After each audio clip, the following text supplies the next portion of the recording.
quand je pose les pieds en Russie, le premier sentiment que j'ai, c'est un sentiment d'immense liberté.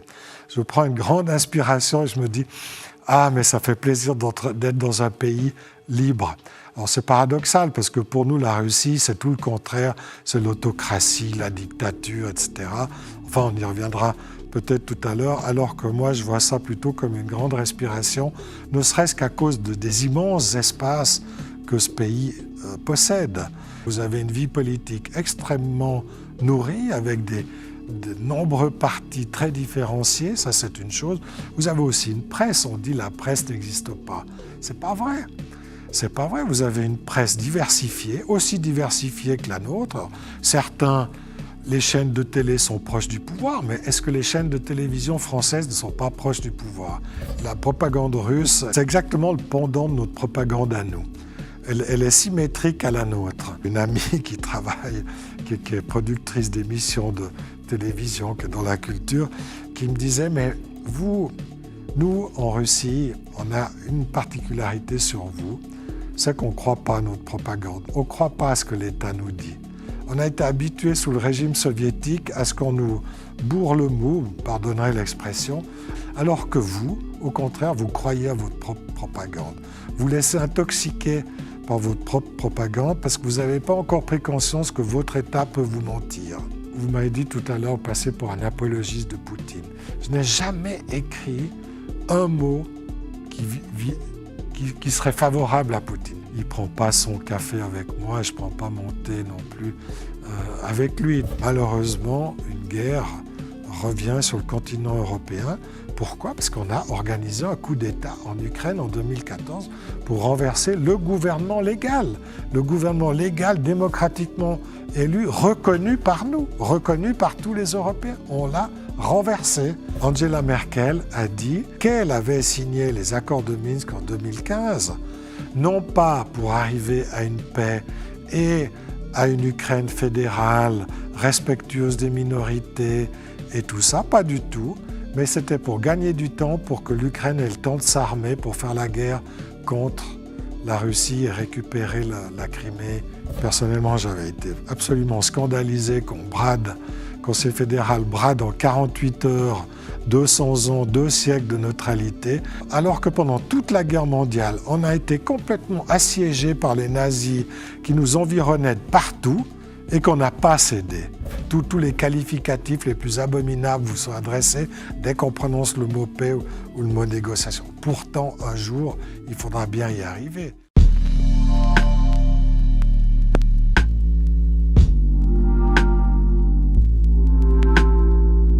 Guy Mettan, bonjour.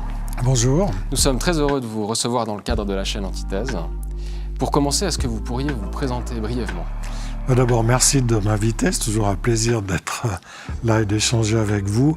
Bon, je m'appelle Guy Mettan, je suis journaliste, je suis né en Valais et je vis à Genève depuis 47 ans maintenant. Et comme journaliste, donc j'ai exercé dans différents titres. J'ai commencé au Journal de Genève, ensuite j'ai travaillé au Temps stratégique avec Claude Monnier et Nicolas Bouvier. Ensuite, j'ai participé à la création, au lancement de Bilan, au lancement avec Jacques Pillet du Nouveau Quotidien, dont j'ai été le numéro 2 au tout début de l'apparition du journal. Puis ensuite, je suis devenu directeur, rédacteur en chef de la Tribune de Genève. Et à partir de 1998 jusqu'à 2019, pendant 22 ans, j'ai dirigé le Club suisse de la presse. Puis à côté de ça, j'ai une activité un peu politique. J'ai été conseiller municipal, ensuite député au Grand Conseil. J'ai présidé le Grand Conseil genevois en 2010 et je suis encore député jusqu'à maintenant. Voilà, en gros. Et puis par ça, je fais des livres, j'écris toujours beaucoup, voilà. Et vous avez récemment adhéré à l'UDC. Alors, qu'est-ce qui vous a motivé à rejoindre ce parti? Oui, je dirais d'abord, pourquoi pas l'UDC? Parce que c'est vrai que ça m'étonne toujours quand certaines personnes me disent « Mais comment tu as pu adhérer à l'UDC ?» comme si c'était quelque chose de, je sais pas, de répréhensible ou de bizarre. Bon, je rappelle quand même que c'est le premier parti de Suisse, et puis que c'est un parti, comme son nom l'indique, qui est démocratique, et qui, de ce fait, joue un rôle important dans notre vie politique. Ça, pour en préambule, je dirais. Maintenant, pourquoi j'ai adhéré à l'UDC? Bon, c'est un peu un concours de circonstances, puis en même temps, des convictions que, justement, je vais vous exposer. Alors, concours de circonstances, c'est que je suis indépendant, j'étais au PDC pendant 20 ans, et puis je suis devenu député indépendant en 2019, et j'avais pensé arrêter ma carrière politique à la fin de la législature, c'est-à-dire en mars l'année prochaine. Et puis tout d'un coup, au mois d'octobre, j'ai été sollicité par plusieurs partis. Vous savez qu'à Genève, la droite est en train d'imploser. Il y a 7 ou 8 partis qui vont se disputer les voix du centre et de la droite aux prochaines élections, aux élections du printemps prochain. Et 4 de ces partis m'ont fait un peu des appels du pied, parmi lesquels l'UDC. J'avoue que j'y avais pas pensé forcément tout de suite, mais je me suis dit, bon, pourquoi pas, allons, puisqu'on me sollicite, la politesse veut qu'on y réponde. Et puis effectivement, l'échange a été très bien avec la présidente Célina Modru. J'ai fait part quand même de mon indépendance d'esprit. Elle m'a dit, bah, c'est très bien, on n'a pas de problème avec ça. Et puis voilà, donc ce qu'elle proposait me paraissait tout à fait convenir. Et puis alors sur le plan, je dirais, des valeurs, parce qu'évidemment on n'adhère pas à un parti uniquement comme ça, par caprice. Ce qui m'a décidé à le faire, c'est un petit peu ces 3 dernières années, ce qui s'est passé pendant ces 3 dernières années. D'abord, la crise du Covid, où on a quand même subi des atteintes très importantes aux libertés, avec, disons, au nom d'une préservation de la santé, dont on a vu qu'elle ne correspondait pas tout à fait à l'idéal qui nous était promis.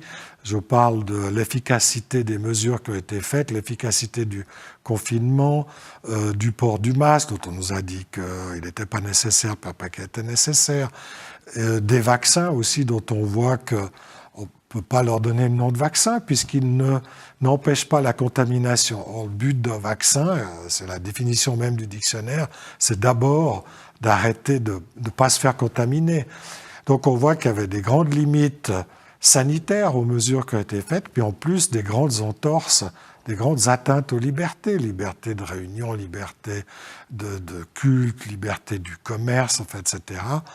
Et il se trouve que finalement, l'UDC, si on regarde l'attitude des partis suisses, a été à peu près le seul qui a osé poser des questions, en tout cas qui sait poser des questions, qui n'a pas remis en cause forcément le vaccin ou tout ça, qu'on ne peut pas taxer, disons, de complotiste, mais au moins il a eu le mérite de poser des questions et de s'inquiéter de cette érosion des libertés qu'on a connue pendant ces 2 ans. Ça, c'est la première chose. Moi, je suis très sensible à ça, parce que je pense que notre évolution, notre société, mais on y reviendra peut-être tout à l'heure, disons, évolue non pas vers le mieux, mais un peu vers le moins bien, notamment en termes de liberté publique et de liberté individuelle. Et puis, deuxième raison, c'est avec les événements qui sont en train de se passer depuis le mois de février, avec la guerre en Ukraine, eh bien, ce parti est pratiquement le seul à avoir défendu une vision, on va dire, stricte de la neutralité suisse. Une vision qui, à mon avis, est la seule valable, c'est-à-dire qui correspond à la fois à l'esprit et à la lettre de cette neutralité qui est inscrite dans notre Constitution. Personnellement, j'avais été absolument scandalisé qu'on brade, Conseil fédéral brade en 48 heures 200 ans, 2 siècles de neutralité, comme ça en prenant parti, de façon complètement unilatérale, pour l'Ukraine contre la Russie, qui, je rappelle, est membre permanent du Conseil de sécurité. Donc, on peut discuter, naturellement, on doit discuter. Mais c'est vrai que la Suisse est un des pays qui applique le plus de sanctions.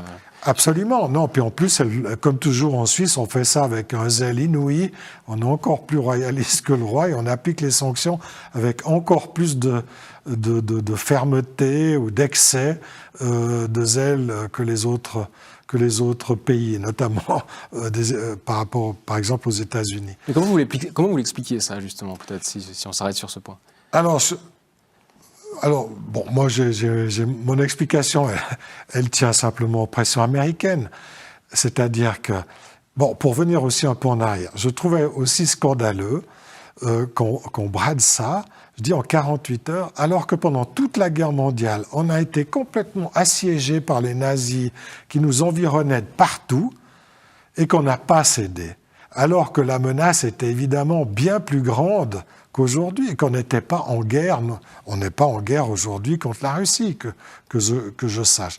Donc il n'y avait pas de nécessité, on va dire, de survie à adopter ces sanctions, alors que nos ancêtres ont su, disons, les ménager. Alors après, les historiens discutent, mais enfin, quand même, en tout cas, nos ancêtres ont su respecter en tout cas le principe de la neutralité, même s'il y a eu des entorses.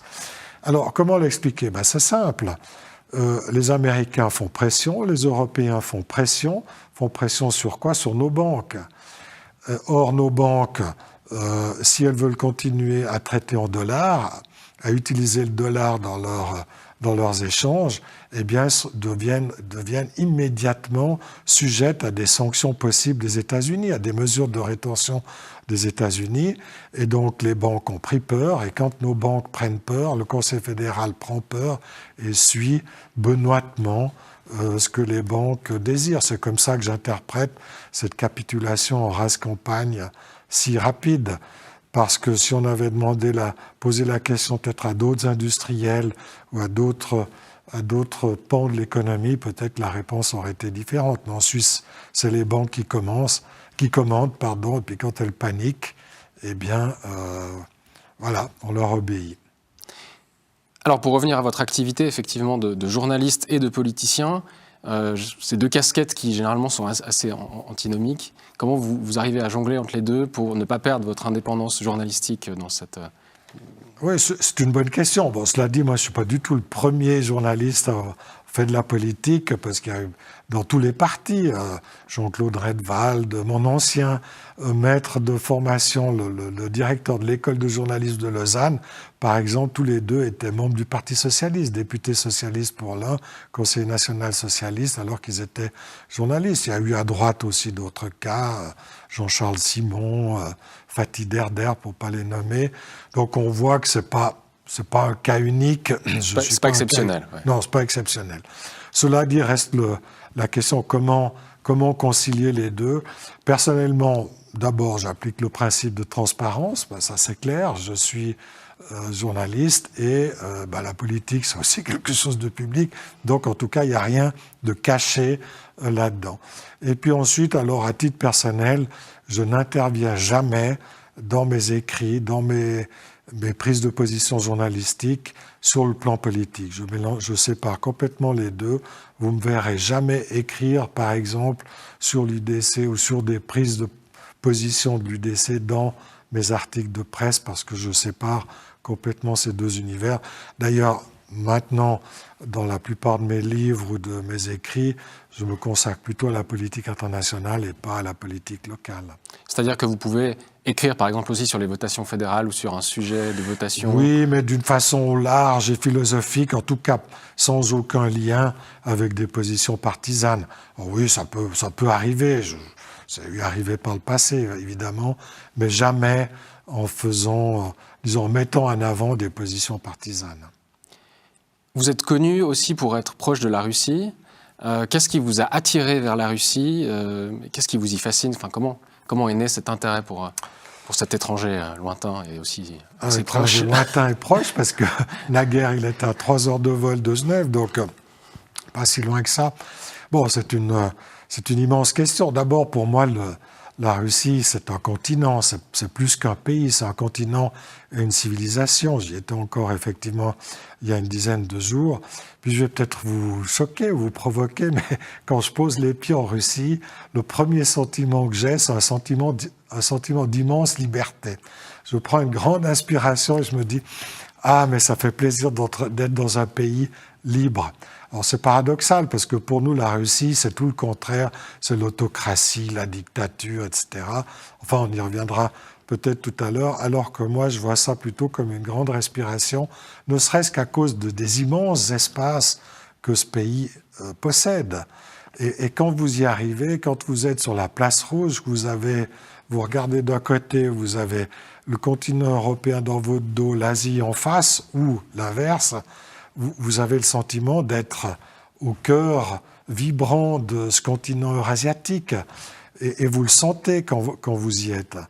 Et puis c'est un pays où le climat est un vrai climat. J'étais en Novosibirsk il y a 10 jours, il faisait moins 22. Il y a des vrais hivers, il y a des vrais étés. C'est un pays où il y a des hommes et des femmes, des vrais, j'entends. C'est un pays où il y a une diversité aussi d'opinions. Et je dis, c'est peut-être un paradoxe pour beaucoup d'Européens, mais c'est la réalité. Par exemple, quand je suis arrivé à Moscou, il y a une douzaine de jours, j'ai assisté au baptême du fils du dernier descendant du tsar par le métropolite de Moscou. Donc, il y a des monarchistes en Russie, il y a des royalistes, alors ils sont tout à fait minoritaires, ça représente, je crois, 1% de la population, mais ça existe. Puis de l'autre côté, vous avez des communistes. Le principal parti d'opposition en Russie, c'est le Parti communiste, qui fait 15 à 20% des voix, qui a de nombreux députés, de nombreux gouverneurs. Or, je vous demande, dans quel pays européen, aujourd'hui, on a un parti monarchiste et un parti communiste? Dans aucun. En Grande-Bretagne, c'est une monarchie, vous n'avez pas de parti communiste. Donc, ou dans d'autres pays, vous avez des partis communistes, mais vous n'avez pas de parti monarchiste. Donc, c'est juste pour donner des exemples que cette Russie qu'on prétend tellement autocratique et monolithique, en fait, est prodigieusement diverse au niveau des gens, au niveau de la société, et puis au niveau des paysages. Et ça, c'est quelque chose que personnellement, j'apprécie beaucoup. Puis encore, je réponds à votre question. Vous avez demandé comment et pourquoi. Bon, c'est le fruit du hasard.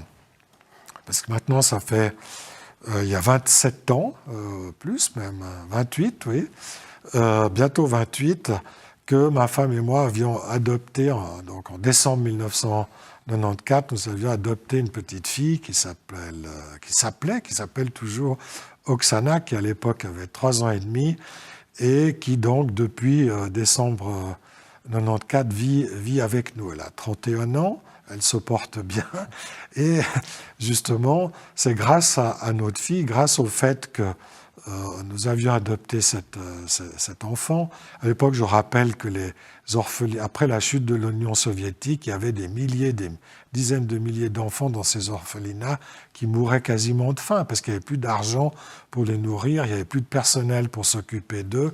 C'était vraiment un état de détresse abominable. Et donc, voilà, Oksana est venue chez nous. Et c'est ça qui m'a fait m'intéresser à la Russie, parce que j'ai connu des gens, plutôt dans le milieu culturel et scientifique. D'ailleurs, un de mes proches amis est un physicien russe qui s'occupait de la participation russe au CERN, qui était déjà là en 1960, au tout début presque au début de la création du CERN. Et donc, voilà, c'est dans ce milieu-là, sa femme, par exemple, était enseignante, elle était professeure d'histoire suisse à l'université de Moscou. Ça m'a intrigué, j'ai voulu la connaître, savoir comment on enseignait l'histoire suisse. Bref, de fil en aiguille, les contacts se sont faits. Et puis j'ai pris goût, intérêt à ce pays. Et quelques années plus tard, nous avons reçu le passeport russe, enfin la nationalité russe, que de la part du président Yeltsin, personne connaissait Poutine à l'époque, on ne savait pas du tout ce qui allait se passer. Donc vous ne l'aviez pas demandé? Alors si, ça s'est passé comme ça. Quand on a fait l'adoption, il y a des tas de paperasse à signer, du côté russe, mais évidemment aussi du côté suisse. Et puis le consul général de Russie à Genève, qui est devenu d'ailleurs un ami, m'avait dit, écoute, on se tutoie maintenant, mais à l'époque, on se vous voyait. Il m'a dit, écoutez, vous savez, là, il y a une disposition, la nouvelle Douma, donc celle qui est post-soviétique, celle de la Douma démocratique, on va dire, en 92, avait changé la loi sur la nationalité. Et ils avaient introduit un article qui disait que tous les non-russes qui avaient un lien de parenté direct avec un russe pouvaient demander la nationalité. C'était pour permettre, en fait, cette disposition était devait permettre à tous les Russes qui avaient perdu leur nationalité suite à l'éclatement de l'Union soviétique et puis qui se retrouvaient arméniens, ukrainiens, estoniens, ouzbeks, etc., et qui, du fait de cet éclatement, n'avaient plus cette nationalité, de pouvoir récupérer, s'ils le souhaitaient, la nationalité russe, parce qu'ils avaient leur père, leur mère, ou que sais-je, un parent direct qui était dans la Fédération de Russie.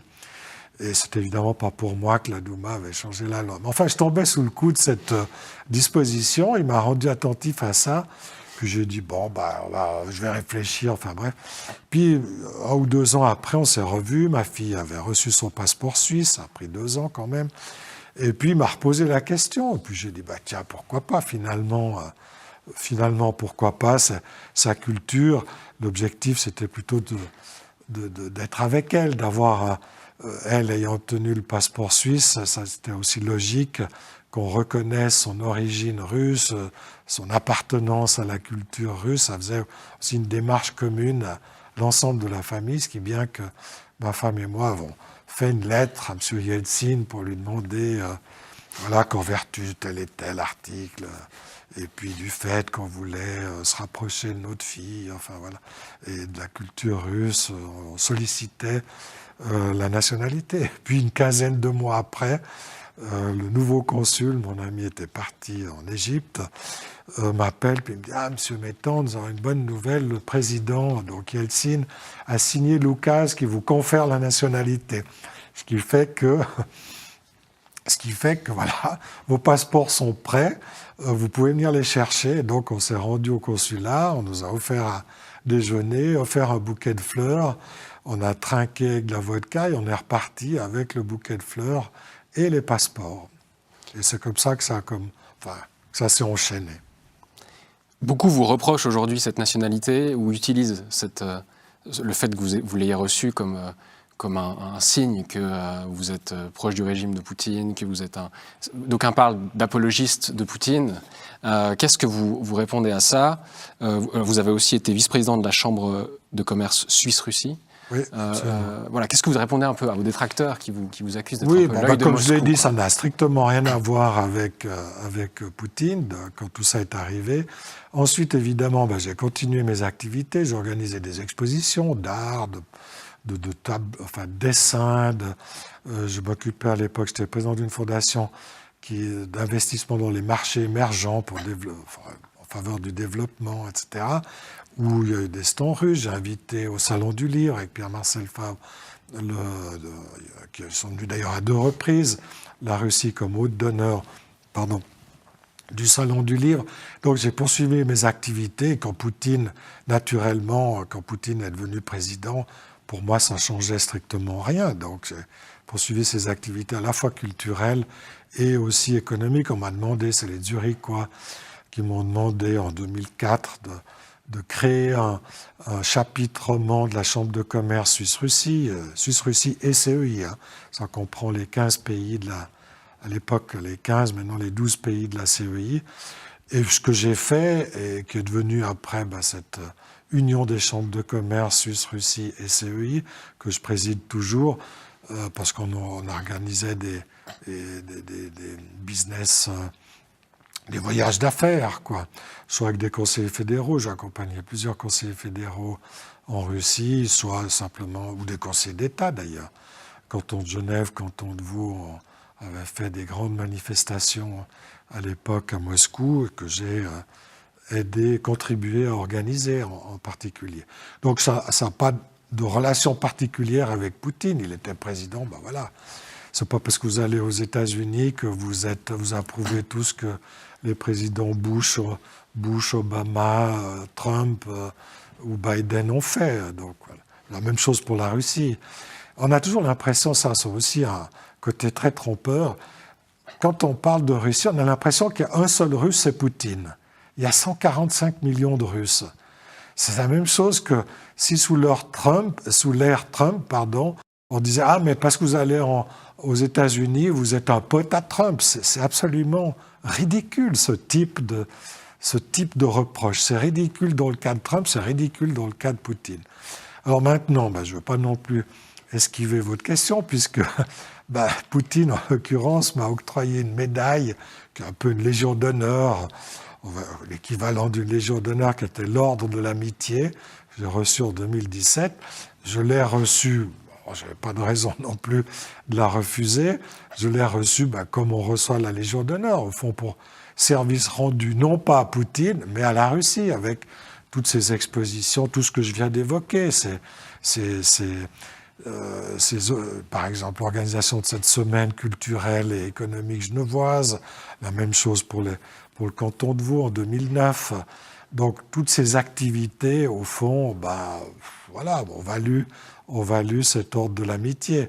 Mais quant à Poutine lui-même, je ne l'ai jamais rencontré personnellement, je l'ai vu à certaines occasions. J'ai été une fois reçu à la Douma, j'étais au Forum de Saint-Pétersbourg, où il était présent. Donc je l'ai vu sur la scène, à côté, à quelques mètres. Mais enfin, il ne prend pas son café avec moi, et je ne prends pas mon thé non plus avec lui. Donc voilà. Puis bon, si on regarde aussi maintenant ce qu'on lui reproche, je pense qu'il a, si c'est aussi le sens de votre question, on lui reproche d'être autocratique. Je dirais sans doute. C'est vrai qu'il y a un côté, on va dire, un peu césariste dans sa manière de gouverner, qui n'est pas, disons, strictement, qui ne correspond pas forcément à notre conception de la démocratie. Mais comme je l'ai dit tout à l'heure, vous avez une vie politique extrêmement nourrie, avec de nombreux partis très différenciés, ça c'est une chose. Vous avez aussi une presse, on dit la presse n'existe pas. C'est pas vrai. C'est pas vrai, vous avez une presse diversifiée, aussi diversifiée que la nôtre. Certains, les chaînes de télé sont proches du pouvoir, mais est-ce que les chaînes de télévision françaises ne sont pas proches du pouvoir ? Est-ce que vous avez déjà entendu des chaînes de télévision françaises qui dégommaient Macron ? J'ai jamais entendu, personnellement. Mais disons qu'on dira qu'en France, par exemple, on n'enferme pas des opposants politiques ou des journalistes parce qu'ils sont contre. Ah bon ? Et les gilets jaunes, est-ce qu'on les a pas ? Il y a eu 70 blessés, des mains arrachées. La même chose, ils protestaient aussi pour leur liberté, on les a aussi enfermés, on les a relâchés après, comme d'ailleurs la plupart des manifestants en Russie. Alors, Navalny, oui, d'accord, Navalny c'est un cas, mais il faut aussi savoir pourquoi on l'a enfermé. Il a fait des malversations avec son frère. Alors après, on peut reprocher. C'est vrai que moi, je suis pas pour la... Personnellement, je préférais que Navalny soit libre, comme ça évite justement ce type de questions. Mais regardons aussi notre propre comportement. Monsieur Snowden, Edward Snowden, qui est-ce qu'il a reçu ? C'est la Russie. Sinon, il serait enfermé à double tour dans une prison américaine. Assange, alors il y a le cas de la France, mais Assange, c'est quelqu'un qui a énormément contribué à faire sortir des histoires, des scandales, des crimes de guerre. Il croupit dans une prison anglaise au mépris de la loi anglaise. Donc la même situation qu'on reproche à Navalny, il faudrait la reprocher à Assange. Donc on fait exactement la même chose chez nous ou dans nos pays, heureusement pas en Suisse, j'espère qu'on évitera ça, mais dans les pays occidentaux qui se prétendent être des exemples et des modèles de démocratie, et on reproche à Poutine de faire ça avec Navalny. Je ne dis pas que c'est bien, mais je dis que si on veut critiquer Poutine pour Navalny, dans ce cas, il faut faire la même chose avec le gouvernement anglais par rapport à Assange. Personnellement, ce que je trouve toujours injuste, c'est ce type de déséquilibre. De deux poids, deux mesures. De deux poids, deux mesures dans la manière qu'on a de voir les choses. Alors voilà, pour moi, la Russie n'est pas un pays idéal au point de vue, disons, des standards démocratiques, mais c'est un pays qui a beaucoup plus de composantes démocratiques qu'on veut bien le dire chez nous. Peut-être un petit retour en arrière sur ce que vous avez dit tout à l'heure. Vous avez parlé du fait que vous trouviez en Russie des vrais hommes et des vraies femmes. Qu'est-ce que vous voulez dire par là ? Oui, c'était... pour répondre à votre question, oui, c'était une petite plaisanterie sur les dérives wokistes et LGBT, toutes les théories du genre auxquelles on assiste chez nous, que j'ai traité dans un livre qui est apparu il y a 6 mois, qui s'appelle la tyrannie du bien. Voilà, c'est un petit clin d'œil pour dire qu'effectivement, alors personnellement, j'entends, moi j'ai rien va pas entrer dans le détail. Personnellement, moi, je pense que les gens ont le droit de faire tout ce qu'ils veulent, mais est-ce que ça relève simplement du domaine privé? Je n'arrive pas à comprendre que chez nous, nous passions une énorme partie de notre temps à se préoccuper de ce type de questions identitaires, alors qu'il y a d'autres urgences, pour moi, bien plus importantes. Il y a d'autres priorités. Puis en même temps, j'arrive pas à comprendre pourquoi on se focalise sur les identités de genre, par exemple, c'est le cas de la gauche, qui en fait tout un pataquès, on va dire, alors, par exemple, on fustige l'identité culturelle ou l'identité nationale. On vomit l'identité nationale comme étant un suppôt de je sais pas quoi, un extrémisme, puis en même temps, on se vautre dans l'identité de genre sans aucune retenue. Je trouve qu'il y a aussi des contradictions. Soit on laisse aux individus librement choisir leur identité sexuelle, leur identité de genre, leur identité culturelle, etc. Et on n'intervient pas. Là, de nouveau, c'est un peu double standard. 2 poids, 2 mesures. Personnellement, je trouve ça inconséquent. Alors je dirais que la société russe, pour le moment, est épargnée par ce type de problématiques et ça fait aussi du bien, quoi. C'est-à-dire que c'est assez conservateur par rapport à ces questions, mais donc aussi le gouvernement russe a pris certaines mesures pour encourager la famille. Alors on peut juger ça conservateur, personnellement ça ne me gêne pas du tout. Oui, ben, si c'est conservateur, c'est un conservatisme que personnellement j'assume. Mais je l'assume un peu par souci d'équité, d'égalité de traitement, parce que je trouve que c'est pas tel. Quand je vois aussi ces questions qui viennent sans arrêt sur le devant, dans les grands conseils, on est plein de motions franchement, ça pose des questions. Qu'on interrompe aussi des conférences universitaires ou qu'on interdise à des universitaires de s'exprimer, alors même que la liberté académique est censée justement les protéger. Je trouve que c'est des dérives inadmissibles. Après, si on veut taxer ça de conservatisme, parce que conservatisme, c'est toujours vu comme une injure. Dans la bouche des gens qui l'expriment, c'est une injure. C'est comme le populisme, enfin, c'est comme le nationalisme, c'est toujours présenté comme une injure. Bon, alors, si ça leur fait plaisir, tant pis pour eux. Moi, ça ne me gêne pas et j'assume tout à fait, le cas échéant, de passer pour conservateur sur ce plan-là. Ouais. Vous disiez rentrer d'un voyage en Russie il y a quelques jours. Durant ce voyage, quelles ont été vos impressions un peu de comment les Russes vivent la situation actuelle par rapport au conflit en Ukraine, par rapport aux sanctions internationales? Comment vous avez senti le pays par rapport à cette actualité?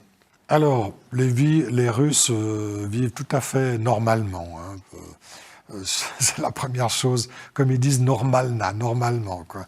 Comme on dit en Russie.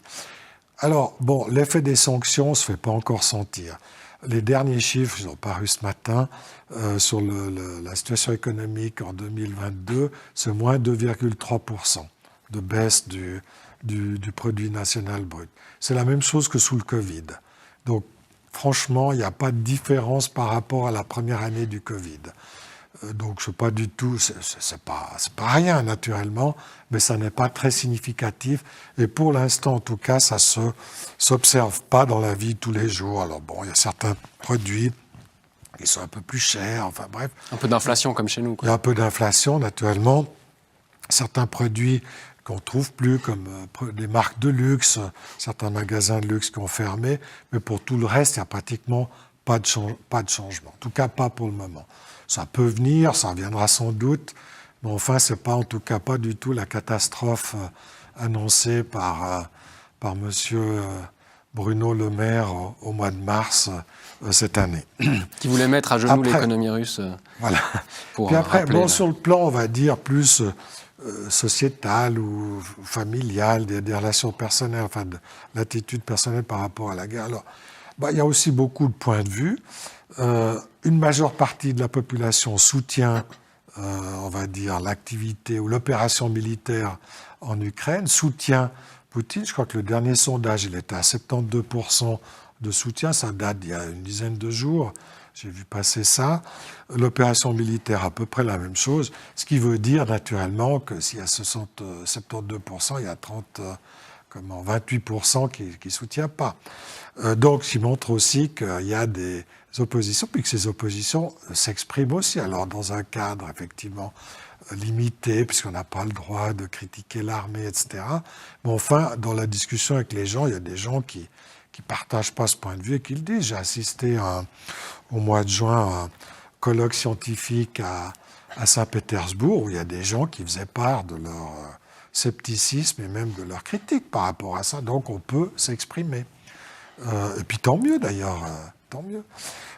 Donc voilà, dans les journaux aussi, il y a des débats, mais il y a aussi... puis il y a aussi alors le problème dans ces 28%, il y a des gens qui sont évidemment opposés, mais il y a aussi des gens qui trouvent que c'est pas assez. Il y a aussi des extrémistes qui sont bien plus extrêmes que l'actuel gouvernement ou que Poutine lui-même. Ça, on oublie de le voir. Et il y a des nationalistes purs et durs en Russie qui souhaiteraient bien plus de guerre ou bien plus que l'action militaire soit bien plus forte que ce qu'elle est. Ils voudraient annexer l'Ukraine, par exemple, simplement. Oui, par exemple. Donc ça, il faut aussi le prendre en considération, bien que ce soit jamais explicité. Évidemment, c'est pas mon point de vue, mais enfin, ces gens-là existent et même se font beaucoup entendre sur les réseaux sociaux. Donc voilà, donc c'est plus... Maintenant aussi, ce qui est intéressant, ce que j'ai remarqué, je n'avais pas remarqué au mois de juin, mais que j'ai remarqué là, c'est que les Russes, la société russe et le gouvernement aussi, est en train de prendre conscience que ce conflit va s'installer dans la durée. Parce qu'on a toujours l'espoir qu'il y aurait des négociations ou que les opérations militaires allaient soit dans un sens ou dans un autre, mais enfin se conclure relativement rapidement, ou que des négociations allaient se mener, comme ça avait d'ailleurs été le cas fin mars. Donc ce n'était pas complètement exclu. Mais maintenant, je crois que tout le monde est en train de prendre conscience, de part et d'autre d'ailleurs, mais aussi dans la société russe, que le conflit est parti pour durer. Sur le plan militaire, naturellement, personne ne le souhaite, que ça dure trop longtemps, mais le conflit, on va dire économique, culturel, la césure avec l'Europe, ça je crois que la prise de conscience est là. Et c'est aussi un drame pour les Russes, parce que les Russes sont très pro-occidentaux. Même Poutine lui-même. Au fond, le régime de Poutine, qu'on critique toujours ici, mais si on regarde objectivement, il est à la fois assez souverainiste, il défend une vision nationale ou patriotique de la Russie, mais en même temps, il est très ouvert à la Russie. Alors on ne veut jamais voir cet aspect. Mais sur le plan économique, c'est les recettes néolibérales européennes qui sont appliquées. Les oligarques viennent en vacances à Courchevel. Ils ne vont pas en vacances, je ne sais pas où, en Afrique ou en Thaïlande. Donc, et toutes les relations culturelles, tout ça, scientifique, tout ça se fait avec l'Occident. Et pour les Russes, c'est aussi dramatique de voir ce rejet de l'Occident. Ils ont très mal vécu ce qu'ils ont pris pour une haine et un rejet de notre part. Quand on a coupé tous les ponts, quand on a censuré les chaînes de télévision, on vient encore d'en censurer 6, on avait censuré 2 au mois de mars, on vient de censurer toutes les chaînes de télévision russes. Mais c'est inouï. Les Russes n'ont pas fait la même chose, au fond. Et qu'on censure les pièces de théâtre, la culture, les voyages, les visas, les Russes restent ouverts. D'ailleurs, il y a toujours des touristes suisses et occidentaux qui vont en Russie. C'est pratiquement impossible à un Russe de venir chez nous. C'est théoriquement possible, dans les faits, c'est presque impossible. Donc c'est inouï. Et ça, c'est vécu comme une violence que, au-delà de la guerre, que de notre part, sans aucune raison, parce qu'on n'a pas de raison de sanctionner un peuple pour ce que fait son gouvernement ou même son armée. Donc là, il y a quelque chose qui... Mais voilà, ils sont en train de prendre conscience de ça. Et puis d'un autre côté, ils sont aussi en train de prendre conscience des manques ou de l'incompétence de certains cadres de l'armée et du gouvernement. il y a eu beaucoup de critiques d'ailleurs, y compris par exemple de Kadyrov, je crois que c'était au mois de septembre ou d'octobre. Kadyrov qui est Kadyrov, c'est le président de la Tchétchénie et qui est le chef d'une unité militaire extrêmement active en Ukraine, donc du côté russe, hein. Et puis qui est un musulman pur et dur, mais qui est aussi un russe qui aime la Russie et qui se bat pour la Russie. Là aussi, c'est encore un de ces paradoxes typiquement russes, où on voit des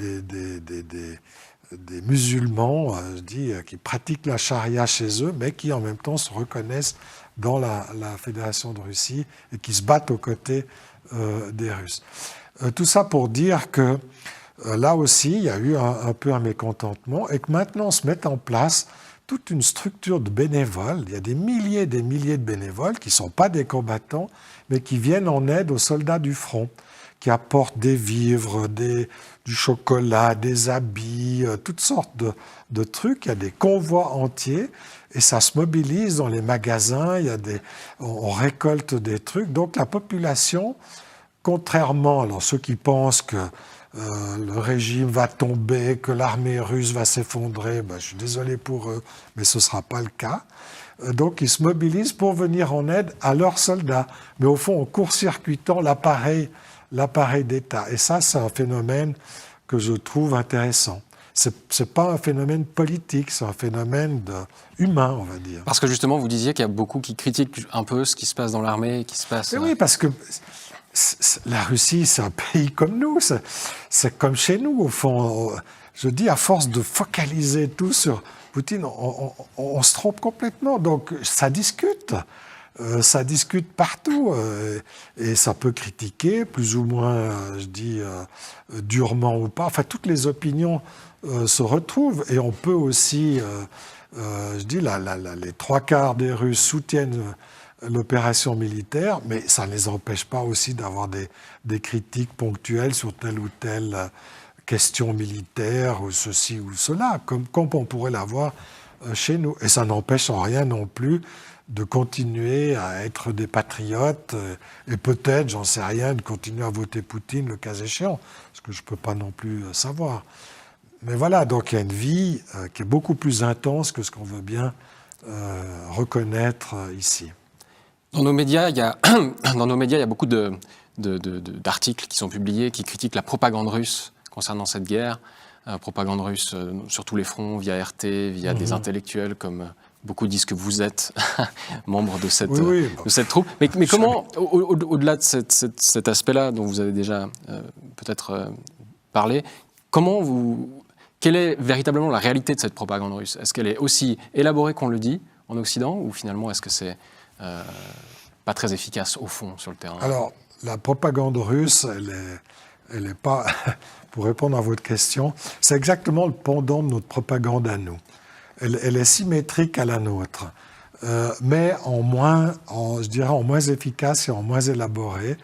Et puis, parce que il faut bien se mettre dans l'esprit que les Russes n'ont absolument pas de talent. Ils ont beaucoup de génie dans beaucoup de domaines et beaucoup de talent dans beaucoup de domaines, mais ils sont absolument incompétents, je crois qu'il ne faut pas hésiter à le dire, en matière de communication, en matière de marketing. Ce ne sont pas des gens de marketing. Vous avez un exemple, par exemple ? Même dans la vie courante, même pour les entreprises. Moi, j'ai croisé des dizaines de savants et d'inventeurs russes, mais immédiatement, ici, on créerait une start-up avec de ceci, cela, on ferait du marketing pour vendre cette invention, alors qu'en Russie, mais c'est absolument pas leur truc. Et ils n'ont même pas idée de le faire. D'ailleurs, c'est la raison pour laquelle ils se font pomper énormément d'inventions. Je rappelle quand même qu'un des fondateurs c'est Google, je crois, c'est Sergey Brin, ouais. C'est un Russe.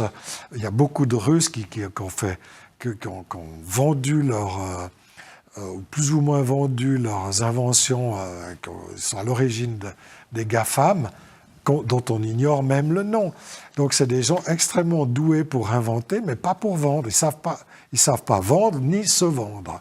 Alors que nous, c'est quasiment un instinct. C'est devenu un instinct. Donc la propagande, on va dire, est un peu la même chose, l'information. C'est un peu brut de décoffrage et donc de ce point de vue-là, ça ne marche pas. Mais parce qu'ils n'ont pas de goût non plus à ça, ils pensent que ce n'est pas non plus utile. Une autre remarque, ça c'est une amie qui travaille, qui est productrice d'émissions de télévision, qui est dans la culture, qui me disait, mais vous, nous en Russie, on a une particularité sur vous, c'est qu'on ne croit pas à notre propagande, on ne croit pas à ce que l'État nous dit. On a été habitués sous le régime soviétique à ce qu'on nous bourre le mou, vous pardonnerez l'expression, donc on croit plus ce que l'État nous dit. On ne croit pas quand l'État veut nous vendre quelque chose, on y croit pas, on y cause toujours, voilà, mais ça ne nous empêche pas de penser. Alors que vous, au contraire, vous croyez à votre propre propagande.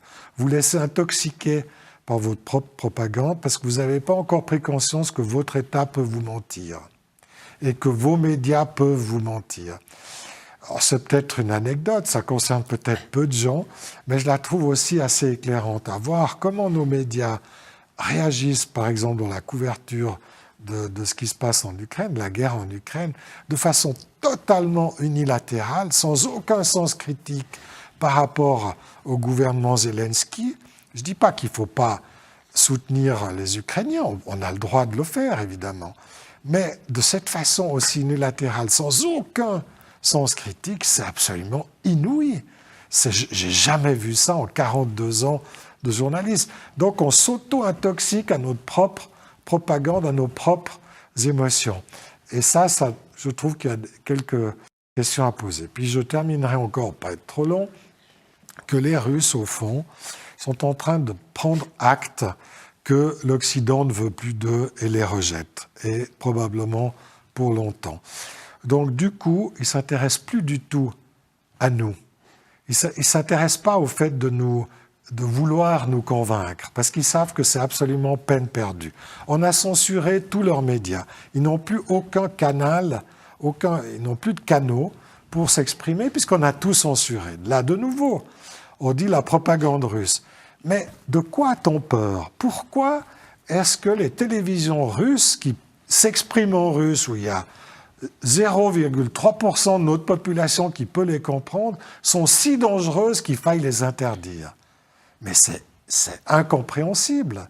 Est-ce qu'elles diraient un tout petit peu la vérité? Est-ce qu'on a tellement peur que cette propagande exprimée en russe pourrait quand même contaminer nos esprits? Mais c'est invraisemblable. Qu'on censure RT, Sputnik, qui sont en français, ça pourrait encore, à la rigueur, se comprendre, bien que quand même, je veux dire, ce soit un coup de couteau dans un droit de l'homme, qui est la liberté d'expression. Et là aussi, on s'en fiche complètement. On reproche aux Russes de bafouer les droits de l'homme, mais quand nous le faisons en censurant des médias, là, ça pose aucun problème, personne n'en parle, il n'y a aucune discussion, tout va bien. Mais ce que je voulais dire, c'est que les Russes ont pris acte que justement, l'Occident vit dans une espèce de bulle, complètement centré sur lui-même, complètement narcissique, qui est pratiquement impossible à percer. Donc ça ne vaut pas le coup de s'y essayer. Donc elle se tourne aussi, les Russes se tournent plutôt vers tout le reste, c'est-à-dire vers tous les autres pays du monde. Et si vous regardez l'efficacité du narratif, j'aime pas le mot propagande parce que c'est encore une manière toujours de noircir un camp. Sous-entendu, nous on fait de l'information et eux font de la propagande. C'est encore cette vision noir-blanc. Parlons plutôt de narratif. Le narratif russe passe extrêmement bien, est extrêmement bien accueilli dans la majeure partie des pays d'Afrique, dans la majeure partie des pays d'Amérique latine. Moi, mes modestes articles, j'en ai fait un récemment, vendredi, pour ne pas le citer, dans Bon pour la tête. Il était traduit en brésilien dans les 24 heures qui suivaient, en espagnol, diffusé en Afrique, enfin, etc. Ça ne portait d'ailleurs pas là-dessus, hein, pas sur le conflit. Mais pour dire, donc, les Russes sont très actifs et très efficaces dans ces pays-là, mais naturellement, comme nous ignorons complètement le reste du monde, nous ne nous intéressons absolument pas à ce qui se passe en Amérique latine, en Afrique, en Asie, ben, on ne voit pas. Mais, pour répondre à votre question, si propagande russe il y a, si narratif russe il y a, il est totalement inefficace chez nous, pour les raisons que j'ai dites, mais très efficace dans le reste du monde. Et je rappelle que le reste du monde, c'est à peu près 75% de la population mondiale. Et comment vous expliquez cette russophobie, cette bulle dans laquelle se trouve l'Occident? Vous avez écrit un livre sur la question. Ouais. C'est une longue histoire, apparemment. Oui, c'est une très longue histoire. Mais en quelques mots, comment vous expliquez la continuation de ce phénomène? Oui, bon, dans ce livre, j'essaie de faire un rappel historique et géopolitique, puis je fais remonter ça à Milan, à Charlemagne. Hein, parce que j'explique qu'au fond, les origines de cette russophobie remontent au fond au schisme religieux entre catholiques et orthodoxes, schisme qui a eu lieu officiellement en 1054, mais qui avait d'abord été initié au tout début par Charlemagne, qui n'avait pas réussi à le faire, mais enfin qui a été le premier initiateur. On va pas refaire toute l'histoire. Là, je vous renvoie à mon livre. Mais cette césure religieuse est restée très profonde et très active jusqu'à aujourd'hui. On voit d'ailleurs qu'elle coupe l'Ukraine en deux. Ce qui se passe en Ukraine, c'est le fondement, ça remonte jusqu'à ce schisme, puisque vous avez une partie de l'Ukraine qui est catholique, uniate, rattachée à Rome, et l'autre qui est orthodoxe. Et que donc la coupure passe au milieu, et que 1000 ans après, eh bien, vous avez toujours ces deux mondes qui s'entrechoquent, qui n'arrivent pas à se comprendre, ou quand il y a des tensions qui finissent en guerre ouverte, comme c'est le cas aujourd'hui. Donc ça n'est pas anodin. Alors, je vous passe les détails, mais c'est juste pour montrer que c'est quelque chose qui est assez profond. Et dans le livre, après, j'explique en France, en Allemagne, en Grande-Bretagne, aux États-Unis, comment ça s'est ancré dans l'anticommunisme, sous prétexte d'anticommunisme. Enfin, on pouvait lutter contre le communisme, évidemment. Moi, je ne suis pas communiste, mais on a aussi utilisé l'anticommunisme pour faire pression contre la Russie, de façon, on va dire, légitime à une certaine époque, en revanche beaucoup moins légitime aujourd'hui que le communisme a disparu. Je rappelle quand même que ça fait 30 ans qu'il n'y a plus de communisme au pouvoir en Russie, mais qu'on continue à penser en Occident comme si on avait toujours. Et vous avez des hystériques pro-ukrainiens et anti-russes aujourd'hui qui continuent à se croire dans la guerre froide. Ils raisonnent comme il y a 35 ans. Donc c'est un peu particulier. Bon, il y a toutes ces raisons historiques et géopolitiques. Si on en revient aujourd'hui, au fond, c'est que l'Occident, pour moi, n'accepte pas de perdre son magistère sur le reste du monde. Au fond, l'Europe a dominé le monde au temps des colonies. Il a perdu ce magistère par sa faute. Après les 2 guerres mondiales, elle s'est autodétruite dans ces 2 guerres mondiales, si bien qu'elle a perdu son empire, ses empires, après la Deuxième Guerre mondiale, empires au pluriel qui ont été récupérés par l'empire ou le néo-empire américain, qui est devenu, après la chute de l'Union soviétique, le dernier empire restant, et donc ultra dominant. Et les États-Unis, alors, je ne veux pas non plus noircir les États-Unis parce que de nouveau, ce n'est pas les gentils Russes et les méchants Américains. Ce que je reproche, qu'on reproche à la Russie, je ne veux pas commettre la même distorsion à l'égard des États-Unis. Donc, j'essaie quand même d'être équilibré. Mais enfin, les États-Unis se retrouvent dans une situation de monopole exceptionnelle au début des années 90. Et au fond, et dans le sillage des États-Unis, naturellement l'Europe, et au fond, on manque la chance, enfin la chance qui aurait dû être saisie de faire au sein des Nations Unies une nouvelle architecture de la sécurité mondiale à la fin de l'Union soviétique, en donnant aux nouveaux États issus de la faillite ou de la chute de l'Union soviétique, qui émergeaient sur la scène internationale et qui sont devenus membres des Nations Unies. D'ailleurs, même chose après l'éclatement de la Yougoslavie. On a vu aussi que ça s'est passé dans la douleur. On a perdu l'opportunité de créer une nouvelle architecture de sécurité européenne, on va dire mondiale. Et cette chance, il a passé. Et parce que pourquoi on s'est gargarisé, on a été ivre de notre propre puissance. Comme ça qu'il faut s'exprimer. On a cru que l'ère libérale, démocratique, c'est la thèse de Fukuyama, la fin de l'histoire, allait l'emporter et que tout finirait dans la béatitude absolue d'un monde mondialisé, néolibéral. Or, pas du tout. On a vu que ce qu'on n'avait pas réussi à faire, que les tensions qui avaient été mises de côté pendant quelques années, ressurgissaient de façon totalement compréhensible, même si on s'en est pas rendu compte, mais ressurgissaient parce qu'on avait raté cette occasion.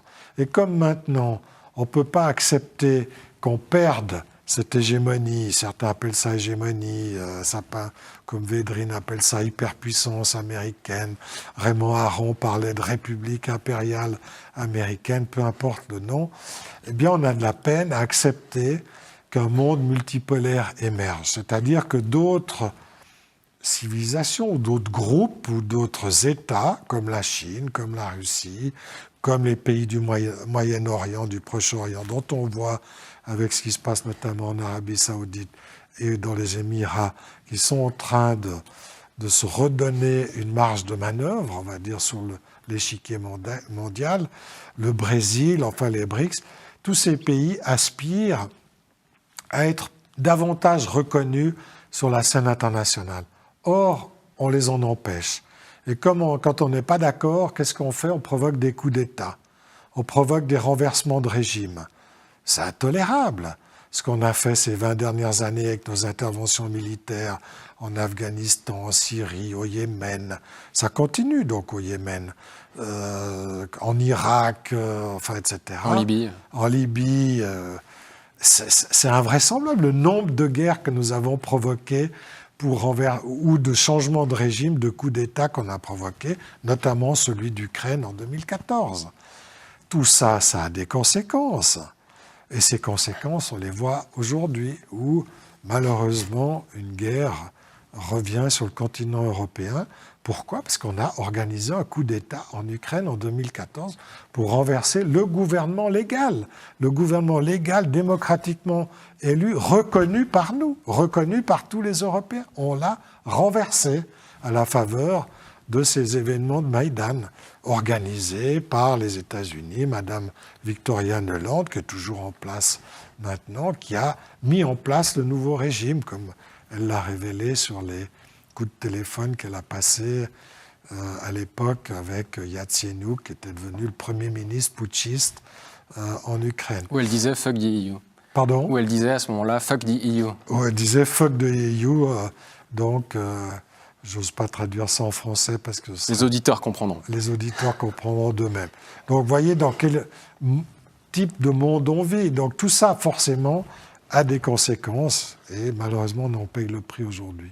Les Américains qui ont aussi, c'est une de leurs grandes stratégies géopolitiques en Europe, qui ont tout fait pour éviter que l'Europe et la Russie se rapprochent économiquement, culturellement. Oui, c'est une thèse qui a déjà été beaucoup expliquée, notamment depuis le mois de février, mais qui est une thèse effectivement établie et ancienne, qui est documentée. On peut voir dans les archives, dans les livres qui ont été publiés, mais pour résumer, c'est la thèse de Wolfowitz, la doctrine Wolfowitz, donc qui était le chef du Conseil de sécurité de Bush, père, et puis avec Dick Cheney, qui avait été des artisans de ça, et surtout la thèse de Brzezinski, Zbigniew Brzezinski, qui a écrit dans son fameux livre Le Grand Échiquier, paru 95-97 en français, qui explique que la mission divine des États-Unis, c'est de diviser, de séparer l'Ukraine, c'est noir sur blanc, séparer l'Ukraine de la Russie, parce que c'est le moyen pour les États-Unis d'assurer sa puissance mondiale et d'empêcher les Européens, et notamment l'Allemagne, de se rapprocher de la Russie, parce que si on met ensemble le potentiel de l'industrie allemande avec le potentiel énergétique Les matières industrielles, de matières premières de la Russie, eh bien, on créerait un pôle eurasiatique qui serait plus fort que les États-Unis et qui pourrait supplanter les États-Unis à terme. Donc c'est écrit noir sur blanc. Ce programme a été mis à exécution par les néoconservateurs américains depuis les années 90, pas à pas, lentement, avec la progression de l'OTAN en Europe de l'Est jusqu'à la frontière de la Russie, qui s'est faite graduellement pendant 15 ans, entre 1993 et 2004, enfin jusqu'à aujourd'hui, avec le Monténégro et récemment la Macédoine qui vient d'y entrer. Donc c'est un plan tout à fait établi qui a été patiemment construit comme ça pendant ces 15 ans et qui naturellement a aussi contribué à mettre les Russes sur les pattes de derrière et à déclencher cette funeste opération militaire. Parlons un peu d'Europe maintenant quand même, puisque donc, vous avez déjà expliqué que l'Europe effectivement s'est autodétruite lors de 2 guerres mondiales. Pour revenir sur votre parcours, vous avez été militant européen dans les années 90 pour que la Suisse adhère à l'Union européenne, en tout cas devienne membre de l'espace européen. Et aujourd'hui, vous avez un peu, vous avez changé de vision, vous êtes devenu un peu souverainiste. Comment ça s'est passé, cette évolution? Comment vous... Alors, je dirais que moi, je n'ai pas changé du tout. Je reste un pro-européen convaincu, comme je l'étais il y a 30 ans, mais que c'est l'Europe qui a changé. Alors après, on pourra dire que c'est une pirouette, peut-être, mais je vais essayer de m'expliquer. Effectivement, moi, j'étais pro-européen. J'ai même contribué à lancer la première euro-initiative en faveur d'une adhésion de la Suisse à l'Europe. C'était quoi, en 91? Oui, en 91, 92. Et voilà. Et je reste un pro-européen convaincu. En revanche, j'ai, et là je l'avoue, totalement changé d'avis sur la capacité de l'Union européenne à pouvoir réaliser cet objectif. Pourquoi? Parce que, alors, on peut prendre des aspects plus anecdotiques, mais quand on regarde, moi j'étais un fan de Jacques Delors, pour moi qui a été le dernier grand président de la Commission européenne, parce que justement, c'était encore de cette génération des pères fondateurs qui avaient des visions de ce que devait être le continent, mais dans tous les sens, pas seulement au point de vue économique, au sens culturel. C'était une vision aussi un peu gaullienne, l'Europe de l'Atlantique à l'Oural, qui incluait d'ailleurs la Russie. Mitterrand avait d'ailleurs souhaité créer avec Gorbatchev cette maison commune européenne avec la Russie. Enfin voilà.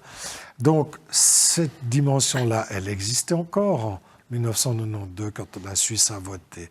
Moi, c'est cette Europe-là que je souhaite et pour laquelle je m'étais engagé, pour une Europe qui va du Portugal à l'Oural et qui inclut aussi la culture, pas seulement juste du commerce, parce que c'est ça l'Europe.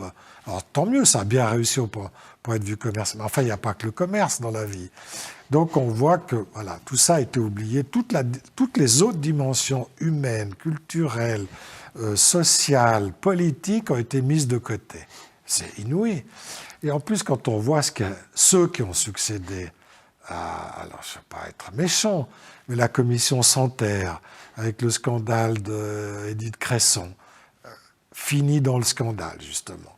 Après, il y a eu un type qui est resté quelques mois. Après la commission Barroso, ce type, mais c'est invraisemblable. Il a vendu l'Europe aux multinationales, aux banques, et il finit sa carrière en étant président de Goldman Sachs. Et c'est lui aussi qui, en 2013, a provoqué un peu ce qui s'est passé en Ukraine, parce qu'à ce moment-là, l'Europe a fait du chantage sur l'Ukraine et sur le président de l'époque, Yanukovych, en disant « c'est ou eux ou nous, vous devez choisir l'Ukraine, vous ne pouvez pas choisir ».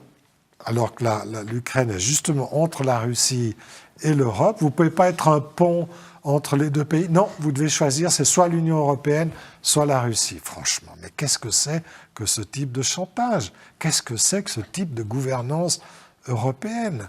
Et si on prend la suite avec le dernier le dernier président. Maintenant, Von der Leyen, Ursula von der Leyen. Oui, puis avant von der Leyen, le luxembourgeois.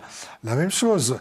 C'est un spécialiste du secret bancaire luxembourgeois dont le nom est ressorti dans les LuxLeaks. Et maintenant, von der Leyen, c'est exactement du même tabac. Elle avait été compromise dans des scandales quand elle était ministre de la Défense. On la met à la Commission européenne. On voit qu'elle fait des affaires extrêmement douteuses avec son mari sur les vaccins. D'ailleurs, le scandale qui vient d'éclater, qui concerne cette vice-présidente grecque, on en parle beaucoup, mais on ne parle pas de von der Leyen, qui à mon avis, est tout aussi compromise que cette vice-présidente du Parlement. Donc là, silence radio. Mais qu'est-ce que c'est que cette direction, qu'est-ce que c'est que cette classe politique européenne depuis 30 ans? Vous parlez dans votre livre sur l'Union européenne. Alors ça, c'est un peu au domaine de l'anecdote, mais enfin, ça montre quand même un peu, c'est pathétique quelque part. Où sont les visions? Où sont la conception large? Comment on inclut? Non, on divise. On fait la guerre, on arme, etc. Mais au lieu de... La première mission, je trouve, de l'Europe, ce serait de se battre pour la paix, et non pas d'armer, d'avoir que le mot armée, guerre à la bouche. C'est inouï, franchement. Vous parlez dans votre livre... Moi, c'est pas l'Europe dont je me sens proche, quoi. Et d'ailleurs, vous parlez dans votre livre sur l'Europe que l'Union européenne est une dictature économique et juridique douce, mais bien réelle. Ben oui, parce que ça a été créé au fond pour mettre en place cet ordre néolibéral. Alors moi, j'ai rien contre le libéralisme économique, j'en suis plutôt un partisan. Mais le libéralisme implique la liberté de tous, pas seulement la liberté de la couche la plus favorisée ou des oligarques, parce qu'il faut les appeler comme ça. Là aussi, on pourrait d'ailleurs parler du mot oligarque, mais je vais faire une petite parenthèse justement là-dessus. On traite les milliardaires russes sont appelés des oligarques parce que le mot oligarque, c'est comme populiste, c'est un mot qui est dépréciatif, qui sert au fond à discréditer l'autre. Mais chez nous, les multimilliardaires, on ne les appelle pas des oligarques, on les appelle des philanthropes, comme M. Gates, on les appelle des entrepreneurs, on les appelle des businessmen, on les appelle des créateurs d'emplois. Mais c'est exactement des oligarques qui sont 10 fois plus riches que les fameux oligarques russes. Donc, qu'est-ce que c'est que ce monde où on travestit le vocabulaire pour cacher une réalité qui est absolument, et des injustices qui sont absolument insupportables. Là aussi, c'est un autre... Enfin, voilà, je referme la parenthèse. Mais tout ça pour dire que l'Union européenne s'est mise au service, non pas d'un libéralisme bien compris qui permettrait de faire émerger des petites et moyennes entreprises, de la créativité, etc. Non, mais où on se concentre sur de très puissantes industries qui, par leur lobbying, deviennent les seules qui comptent, dont on prend en compte les intérêts. Regardez ce que fait le président Macron avec McKinsey. On licencie les hauts cadres de l'administration publique française hyper qualifiés pour confier les stratégies de la France à un groupe privé d'origine américaine, alors qu'on avait tout sous la main. Mais qu'est-ce que ça veut dire? On ferme l'État, qui avait beaucoup de défauts, mais donc on se prive de former les futurs cadres de l'État parce qu'on va probablement sous-traiter tout ça à McKinsey ou à d'autres. Mais où est-on? Et ça, personnellement, pour ça que je dis qu'il y a une espèce de dictature économique qui, évidemment, ne dit pas son nom. Mais on voit, par exemple, que la Cour de justice européenne, toutes les décisions qu'elle prend sont toujours en faveur du néolibéralisme le plus excessif. Prenons le cas de ce qui s'est passé dans le sport. Sous prétexte de libéraliser les marchés et d'introduire la concurrence, en fait, on attribue ces marchés à des cartels d'entreprises hyper riches. C'est donc il n'y a plus de concurrence. L'arrêt Bosman qui a libéralisé, soi-disant, le monde du sport, mais regardez ce que ça a donné. Ça a créé des clubs de foot hyper riches avec des footballeurs payés 60 ou 80 millions d'euros par an, mais c'est sans aucune nécessité. Je ne dis pas qu'ils doivent mal gagner leur vie, mais ça n'est... Qu'est-ce qui justifie une telle débauche d'argent ou des patrons, même chose, qui gagnent des dizaines de millions par an? Rien ne le justifie. À l'époque, on disait, c'est Ford, je crois, qui était pourtant pas un tendre, Henry Ford, qui disait le maximum de différence de salaire qu'il peut y avoir entre l'employé le moins bien payé et le plus payé, c'est 10, je crois. 10 ou 50, j'ai plus ça en tête. Peu importe. Admettons 50. Mais aujourd'hui, on n'est pas à 50, on est à 500, on est à 5000. Parfois, c'est 1 million de plus que le mieux payé gagne par rapport au moins payé. Mais qu'est-ce que c'est que ce monde-là? Or, c'est ce type de néolibéralisme-là que défend l'Europe aujourd'hui. Moi, je ne peux pas me reconnaître là-dedans.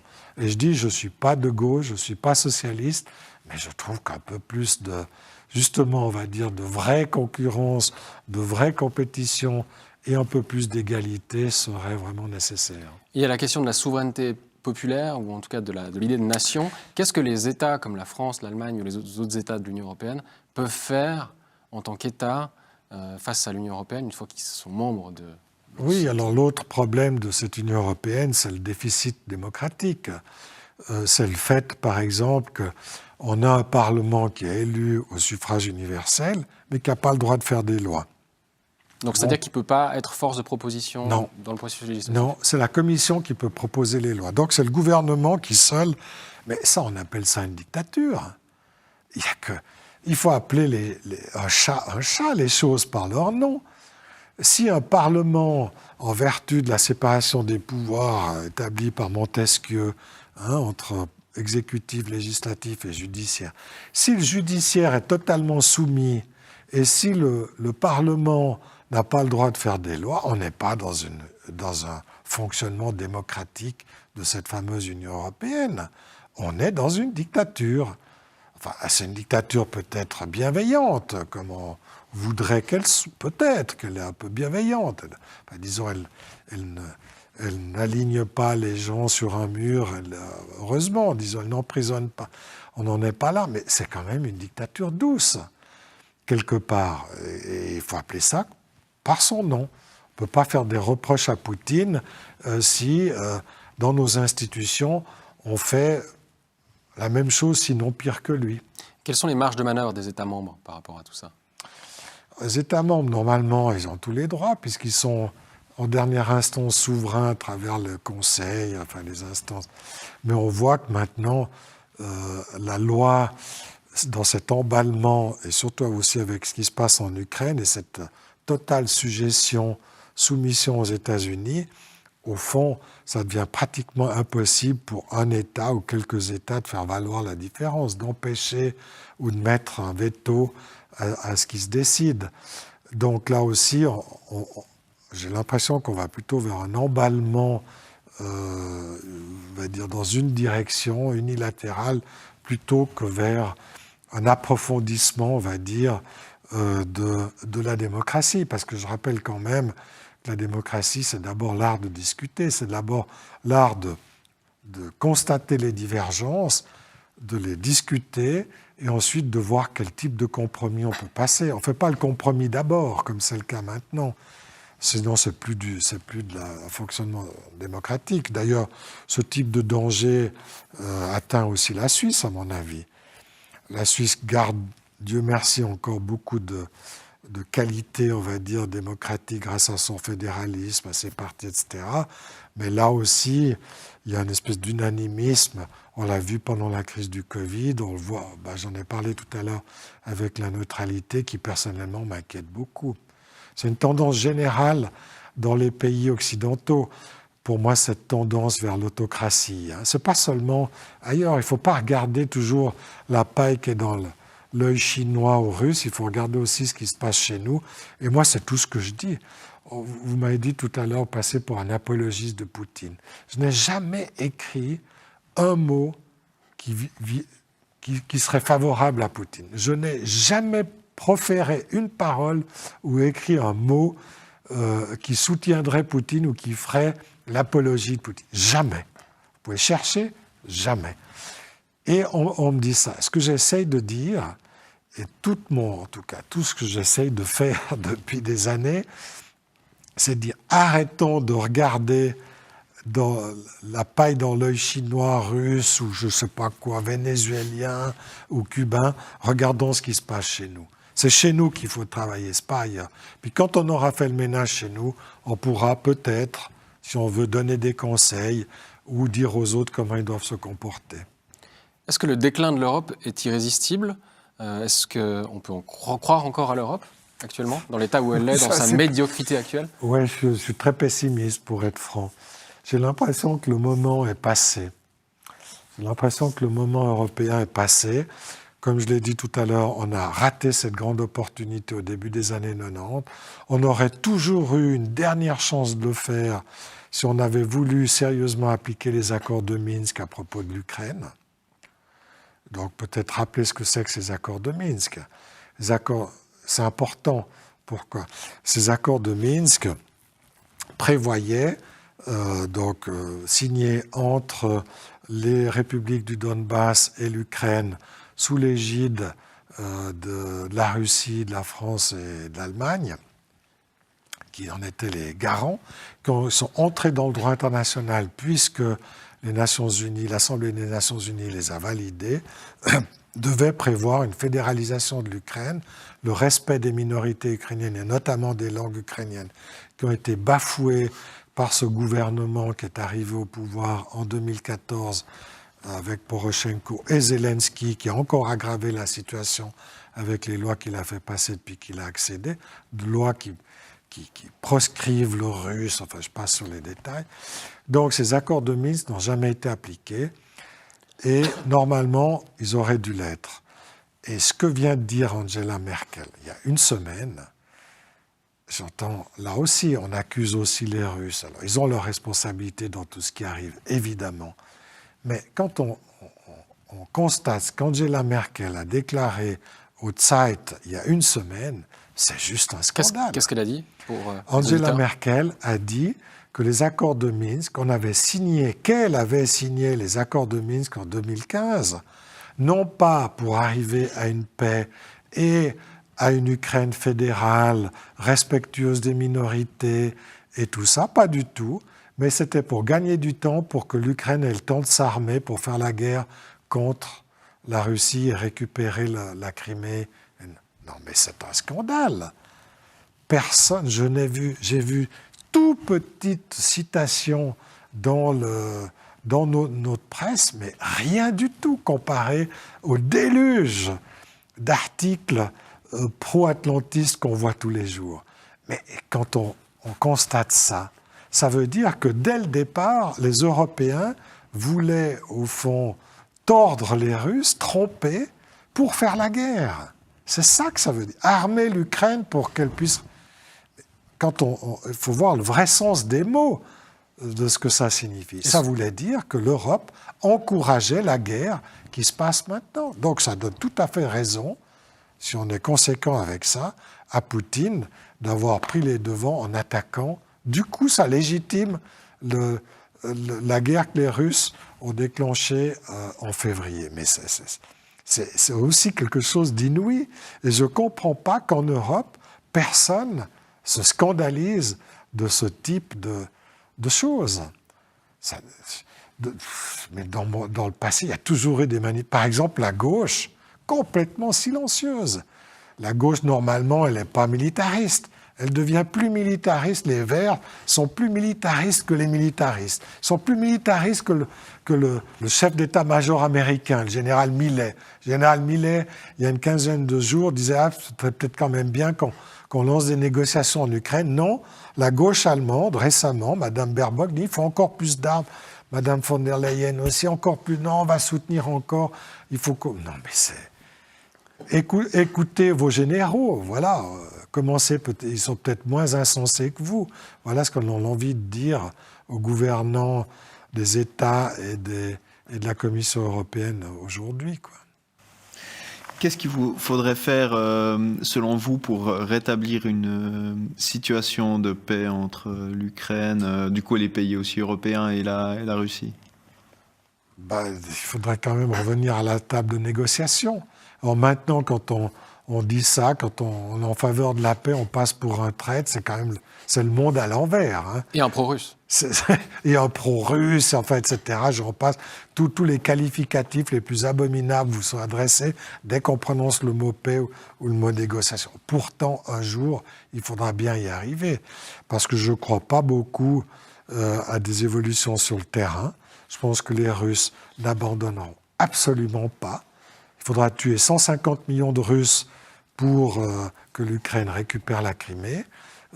Donc c'est juste, pour moi, exclu. Et quels pourraient être, selon vous, les termes de ces négociations? On les connaît, c'est de revenir grosso modo à ce qu'étaient les accords de Minsk. Cette guerre aurait pu être évitée. Ça veut dire quoi? Si on aurait pu éviter on avait appliqué ces accords. Donc concrètement, ça veut dire quoi? C'est que l'Ukraine redevienne non pas un abcès entre l'Europe et la Russie, mais ça redevienne un pont, une passerelle, une sorte de Suisse. Donc ça veut dire neutre, ça veut dire pas de base militaire américaine en Ukraine, pas de missiles américains en Ukraine, ni d'ailleurs en Estonie et en Pologne, comme ça avait été d'ailleurs promis à Gorbatchev. Pourquoi? Parce que ça met en cause, ça met en danger, mais ça c'est un autre problème qu'on ne va peut-être pas aborder maintenant, mais l'équilibre nucléaire mondial. Mais c'est encore un autre problème, ça devra faire partie des négociations, toute cette situation nucléaire et ces bases militaires avec ces missiles nucléaires.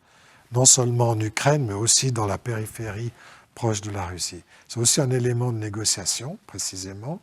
C'est évidemment une fédéralisation de l'Ukraine, qui n'a jamais voulu être faite par les néo-nazis et les extrémistes nationalistes ukrainiens de l'Ouest. Qui ont pris le pouvoir en 2014. Qui ont pris le pouvoir, de l'importance. qui ont pénétré tous les rouages de l'État ukrainien. Alors on dit qu'il n'y a pas de néo-nazis en Ukraine. Ils sont là. Si vous regardez les tatouages, ils ont pénétré tous les rouages de l'État ukrainien. On ne les voit pas, mais ils sont là. Et c'est eux qui donnent le là. Hein. À la fois aussi sur le plan militaire, avec les bataillons de représailles et dans les rouages de l'État. Mais peu importe. Donc si on revient à sur quoi devrait porter une négociation, on va dire. Fédéralisation, neutralité, base militaire. Au fond, c'est une nouvelle architecture de sécurité européenne, celle que j'évoquais, qu'on n'a pas réussi à faire, pour donner à la Russie des garanties dont elle a besoin et qui sont légitimes et reconnues d'ailleurs dans la Charte des Nations Unies. Et puis, naturellement aussi, pas de représailles contre la minorité russophone. À peu près 40% de russophones encore en Ukraine. Cette minorité, qui est quand même une très grosse minorité, ne doit pas subir de sévices ou de stigmatisation. Discrimination. Elle doit pouvoir parler sa langue. Ça doit être une langue officielle ukrainienne. Je rappelle quand même que les russophones n'ont pas le droit de s'exprimer en russe dans les administrations, même s'ils ne savent pas l'ukrainien. Ils n'ont pas le droit d'utiliser le russe dans toutes les administrations, les écoles, les commerces, etc. C'est-à-dire que le russe n'est plus reconnu comme langue officielle. Non, plus du tout. Et même comme langue parlable, enfin, de locution quotidienne, autre que la famille, quoi. Donc, dans un pays, je dis, dont 80% de la population parle d'ailleurs le russe. Pour revenir à l'Europe, qui est quand même un des éléments majeurs dans ces négociations qui pourraient ou qui devraient être mises en place, vous avez prôné, ou en tout cas développé l'idée que l'Europe prenne l'exemple de la Suisse pour un peu se rénover, pour devenir une sorte d'État souverain ou d'État fédéral. Est-ce que c'est quelque chose que vous soutenez toujours ou Oui, c'est une chose que, tout à fait, c'est dans ce sens-là que je verrais justement la contribution possible de la Suisse au débat européen. Et je rappelle que cette proposition avait été faite par les pionniers de l'Europe. Les pionniers de l'Europe, Koudenov, Kalergi, ces gens qui s'exprimaient dans les années 20, après la Première Guerre mondiale, lorsque justement l'Europe a pris conscience qu'elle s'était pratiquement, en partie autodétruite à la fin de la Première Guerre mondiale et qu'il y avait la nécessité de créer une entité européenne au-delà justement de ces querelles nationales, eh bien, c'était inspiré du modèle suisse. C'est aussi ce que de Rougemont, d'ailleurs, avait défendu avec justesse, d'ailleurs. Donc, ces gens-là avaient déjà l'esprit, enfin, on va dire le modèle, entre guillemets, suisse, ou l'esprit des institutions suisses à l'esprit, justement, en tête, pardon. Mais ça n'a pas été appliqué parce qu'avec Jean Monnet et ceux qui ont créé l'Europe, bon, peut-être qu'ils n'avaient pas le choix, mais enfin, ils ont pris l'option de tout miser au fond sur l'économique en disant on fait d'abord l'économie, puis ensuite le politique et le reste suivra. Mais on voit que ça n'a pas suivi. Donc en fait, c'était une erreur, ou en tout cas, on aurait dû réintroduire du politique tout de suite, le plus vite possible.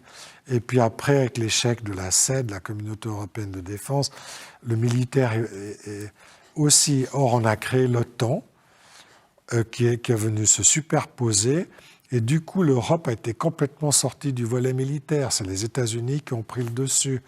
Donc là aussi, ça a tout de suite déraillé dès 1949, au fond.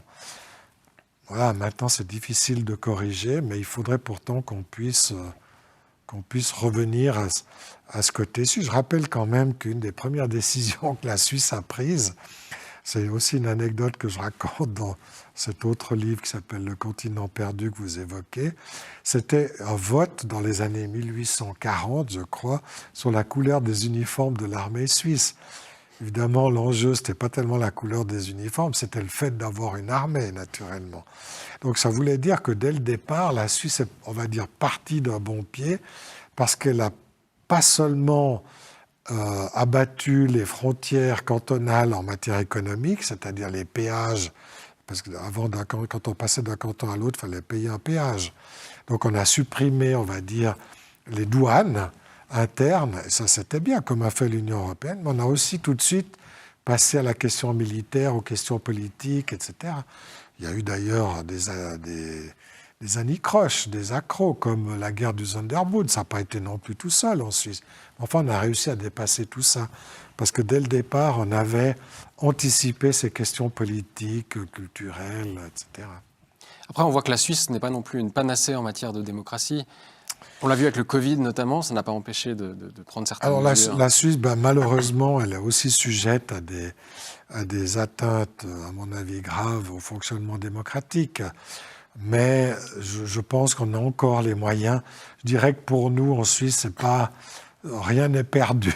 Il y a une tendance, vous me demandiez tout à l'heure pourquoi l'UDC, parce que justement, elle se bat, à mon avis, dans ce sens-là. Alors, j'espère qu'il y en ait d'autres aussi dans d'autres partis, mais je pense que ce débat doit avoir lieu et il faut être très attentif. Mais je pense que la cause n'est pas perdue, quoi. Alors que sur le plan de l'Union européenne, j'ai l'impression que le délitement est plus prononcé, quoi. D'autant qu'il y a eu aussi, à partir de la Deuxième Guerre mondiale, un déclin culturel assez faramineux de l'Europe, enfin de la culture européenne. Oui, il est arrivé à l'Europe, au fond, ce qui est arrivé à la Grèce antique, que j'explique aussi. La Grèce antique s'était détruite dans la guerre du Péloponnèse, qui avait opposé deux parties de la Grèce, une moitié de la Grèce contre l'autre. Disons, pour schématiser, c'était Athènes contre Sparte, les Spartiates contre les Athéniens. Mais derrière eux, il y avait les deux moitiés de la Grèce. La guerre a duré 30 ans, la guerre du Péloponnèse, entre 432 et 404, 28 ans. Et puis à la fin de ça, la Grèce était démolie, était détruite. Et au fond, c'est ce qui est arrivé en Europe, où on a eu une guerre civile qui a duré 30 ans, entre 1914 et 1945, 31 ans, on va dire, et non pas 28, mais enfin. Aussi en deux étapes, comme la guerre du Péloponnèse, il y a eu une paix entre deux, il y a eu une trêve de 8 ans dans la guerre. Ça n'a pas été continu. Et le résultat, c'est que l'Europe s'est détruite. Et les Grecs, qui avaient aussi conscience que leur monde quelque part s'était écroulé, se sont dit plus jamais ça, on va essayer de plus se refaire la guerre, parce que c'est vraiment trop coûteux en hommes, en culture, enfin en tout. Et il faut qu'on évite ça. Ils ont essayé de faire des ligues, de créer des unions des cités-États grecques pour ne pas se faire la guerre. Des unions qui étaient, pour certaines d'entre elles, plus élaborées encore que l'actuelle Union européenne au niveau des institutions, de l'institution militaire. Il y avait des chefs de l'armée, donc c'était pas l'OTAN qui dépend des États-Unis, c'était des armées grecques. Bref. Et ça n'a pas réussi. Non, ça n'a pas réussi. Alors qu'il y avait une unité culturelle plus grande qu'aujourd'hui en Europe. Ça n'a pas réussi pour une raison assez précise, et ça nous ramène toujours à cette guerre et à la Russie, parce que dans ces ligues grecques, on a toujours exclu une partie des Grecs. Il y a toujours une partie des Grecs qui était absente de ces unions. Et ça crée des tensions telles ça finit toujours en bagarre, ça finit toujours en guerre. Ça a duré un siècle ou deux comme ça. Et puis, quand il y avait une guerre, qu'est-ce qu'on faisait? On appelait à la rescousse une puissance étrangère. Les Macédoniens, d'où Alexandre, ou les Romains. Là, il y avait un camp, ou les Perses, il y avait un camp qui appelait à l'aide. Et quand on appelle à l'aide une puissance étrangère, qu'est-ce qui se passe? C'est que cette puissance étrangère finit par s'installer chez vous. C'est exactement ce qui s'est passé, par exemple, en Europe. Comme on n'a jamais su inclure la Russie, il y avait le communisme, on va dire, c'était difficile de digérer le communisme, je comprends. Mais comme on a raté cette occasion après la chute de l'Union soviétique, alors qu'il y avait tout pour qu'on réussisse, et que les Russes étaient prêts à le faire, eh bien, cette chance a été ratée. Et du coup, ça a recréé des tensions qui finissent par ce conflit. Et qu'est-ce qu'on fait? C'est les puissances extérieures qui viennent à la rescousse. Les Russes n'appellent plus les Perses, ils ne sont plus là. Quoique, il y a toujours l'Iran, mais ils appellent les Chinois. Et nous, côté occidental, qu'est-ce qu'on fait? On rappelle encore, pour la 4e fois de suite, les États-Unis. Les États-Unis qui sont intervenus comme les Romains. Les Romains étaient appelés 3 fois à l'aide dans la Grèce antique. Une fois en 212, la première guerre punique, une autre fois en 180, une troisième fois la troisième guerre punique en 146. En 146, les Romains n'ont plus jamais quitté la Grèce, qui a été complètement vissée, verrouillée, qui est devenue une colonie romaine. C'est exactement ce que font les Américains aujourd'hui. Ils sont intervenus une première fois en 1917, une deuxième fois en 1941, une troisième fois en 1949 avec la guerre froide, une 4e fois en 2022. Ils seront là et c'est terminé. Pour moi, c'est pour ça que je dis, je suis pessimiste sur l'avenir ou l'indépendance ou la souveraineté européenne. Pour moi, c'est terminé. L'Europe est quasiment annexée aux États-Unis. De facto, oui.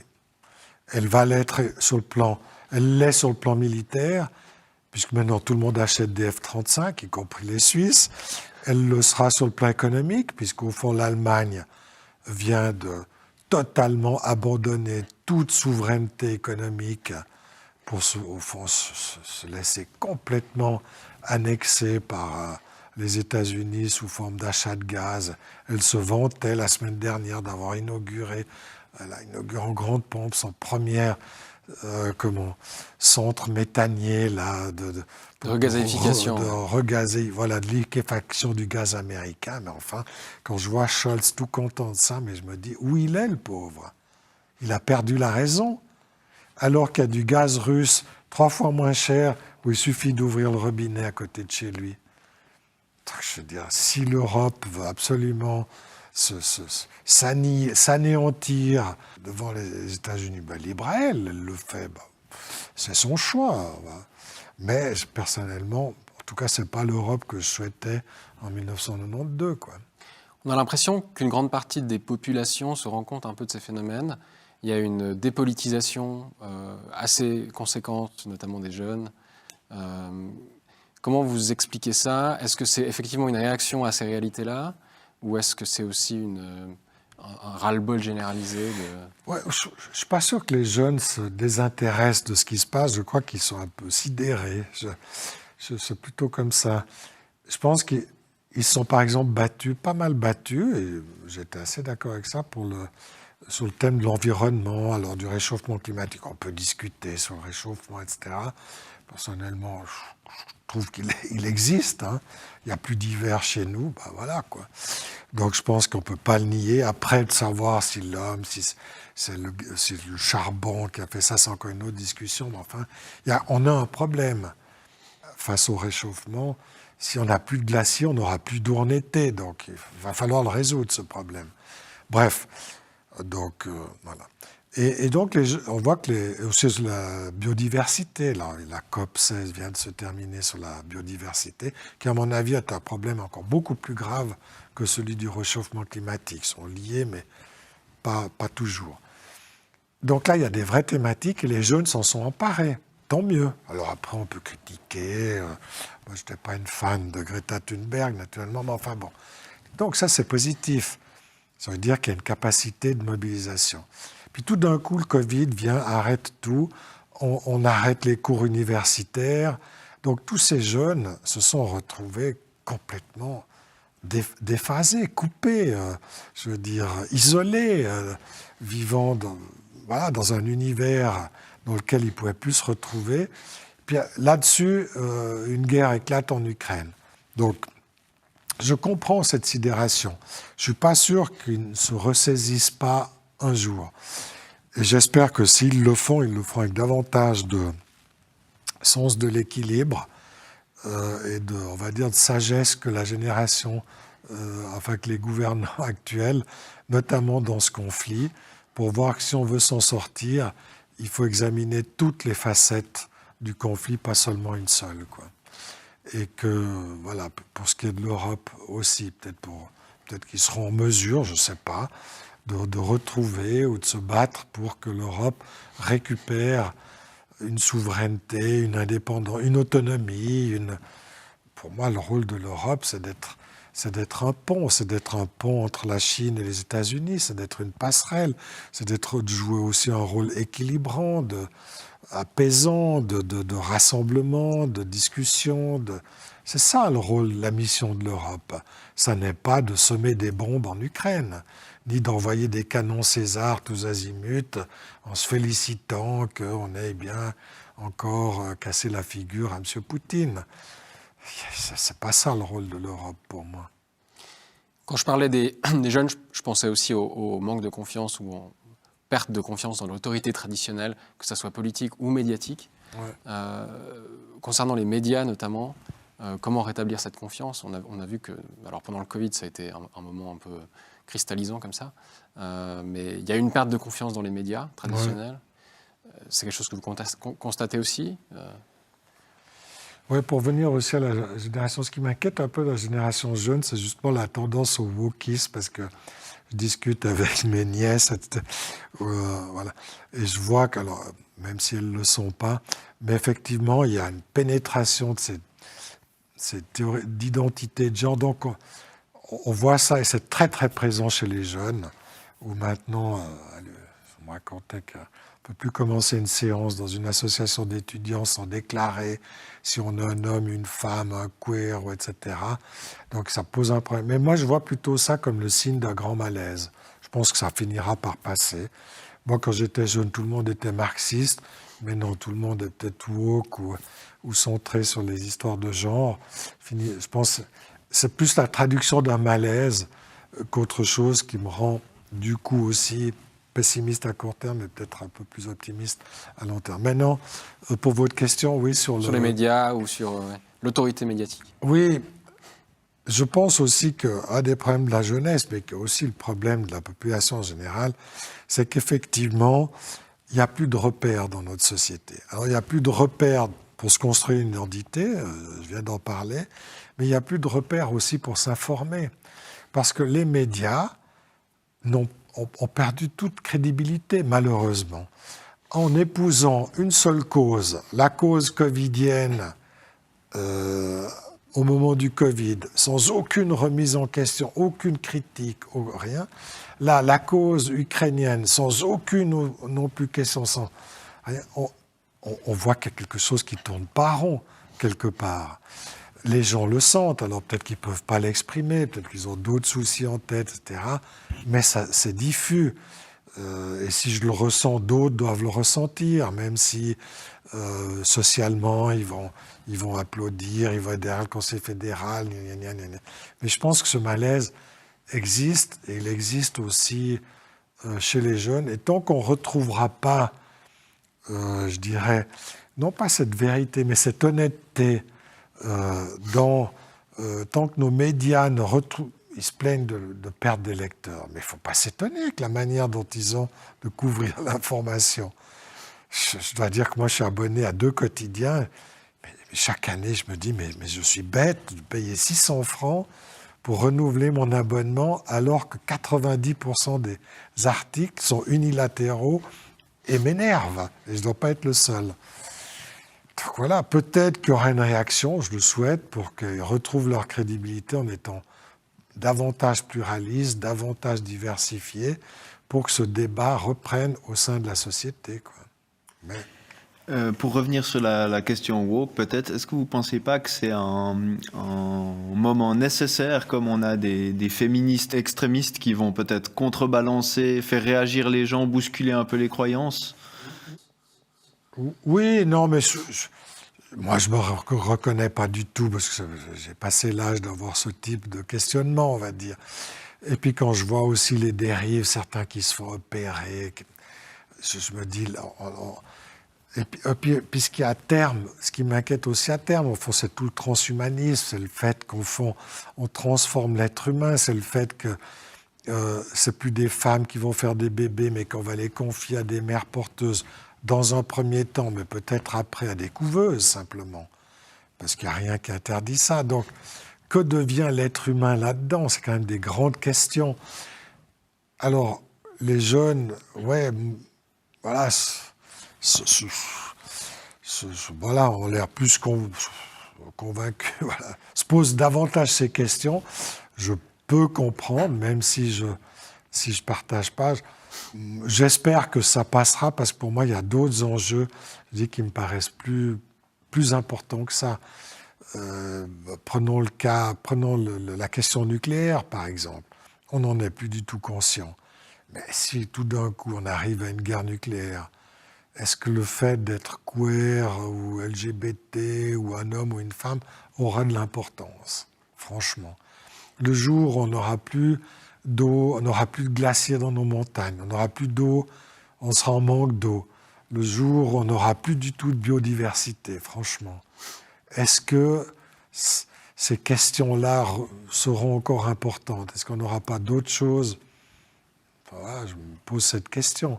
Et là, peut-être qu'on fermera cette parenthèse pour passer à autre chose. Cela dit, les gens, comme je l'ai dit, ont le droit de choisir leur sexe, ils peuvent faire ce qu'ils veulent, ils peuvent s'automutiler comme ça leur plaît, c'est pas mon affaire, mais j'estime que qu'on ne doit pas mettre ça sur la place publique, ça doit être leur affaire en privé, c'est tout.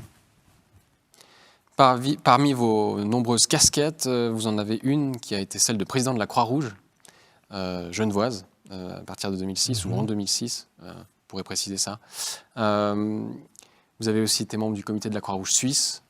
Comment vous voyez l'évolution de la Croix-Rouge depuis les années 2000, je dirais, depuis le tournant de ce millénaire, voilà, vous qui avez été au sein de cette organisation un peu emblématique de la Suisse? Ah oui, bon, j'ai eu beaucoup de plaisir effectivement à présider la Croix-Rouge genevoise, qui est très axée sur des choses assez concrètes, assez proches des gens. C'est des leçons aux immigrés, enfin, c'est toutes sortes vraiment des activités extrêmement multiples. Et puis après, effectivement, j'ai fait une dizaine d'années dans les instances de la Croix-Rouge suisse, où là, c'était plus stratégique, on va dire. Bon, la Croix-Rouge, ben, c'est prestigieux, c'est la plus vieille ONG du monde, hein, quelque part. Non pas quelque part, même ici, en Suisse. Donc, oui. Alors maintenant, ça dépend de quoi on parle. Bon, il y a la Croix-Rouge suisse qui a des petits épisodes, là, j'ai vu récemment, des petits problèmes. Mais enfin, on verra. Et puis la Croix-Rouge, on va dire, le CICR, le mouvement de la Croix-Rouge et le mouvement international, qui me tient aussi à cœur. Je crois que, comme toutes les ONG, la Croix-Rouge a suivi le même type d'évolution. C'est au fond l'humanitaire et les ONG, c'est un monde qui a connu une croissance phénoménale pendant ces 20 dernières années. Depuis que Kofi Annan en a fait un interlocuteur important des Nations Unies, ça a mis les ONG, qui étaient déjà importantes avant, mais encore plus sur le devant de la scène. Je dirais pour le meilleur et pour le pire. Pour le meilleur, parce que beaucoup d'entre elles, que ce soit dans le domaine des droits de l'homme, de l'humanitaire, du développement, font un travail remarquable et qui mérite d'être soutenu, notamment tout ce que fait la Croix-Rouge, qu'elle soit suisse ou CICR international. Et puis pour le pire, parce que ça a généré, à mon avis, des comportements ou des problèmes structurels importants. Et j'essaie de m'expliquer. Le CICR, par exemple, a connu le même problème, et moi j'étais aussi au sein de la Croix-Rouge suisse très attentif à ce type d'évolution.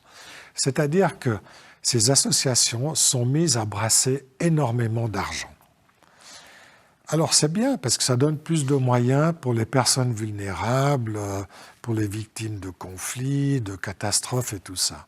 Mais d'un autre côté, ça génère des structures et des comportements qui, à mon avis, risquent de porter préjudice au bon fonctionnement de ces institutions. Le CICR, par exemple, a passé de 1 milliard à 2 milliards de budget annuel en l'espace d'une douzaine d'années. Mais ça veut dire quoi? Ça veut dire que vous devez, par la suite, tout le temps trouver 2 milliards, soit 1 milliard de plus que d'habitude. Donc vous passez beaucoup de votre temps à développer des structures de fundraising, de communication, de marketing, etc., pour trouver de l'argent. Et que la nécessité de trouver cet argent finit par devenir une obsession. Et ça a été vrai au petit niveau de la Croix-Rouge, ça a été vrai au niveau de du CICR. D'ailleurs, il y a des tensions internes.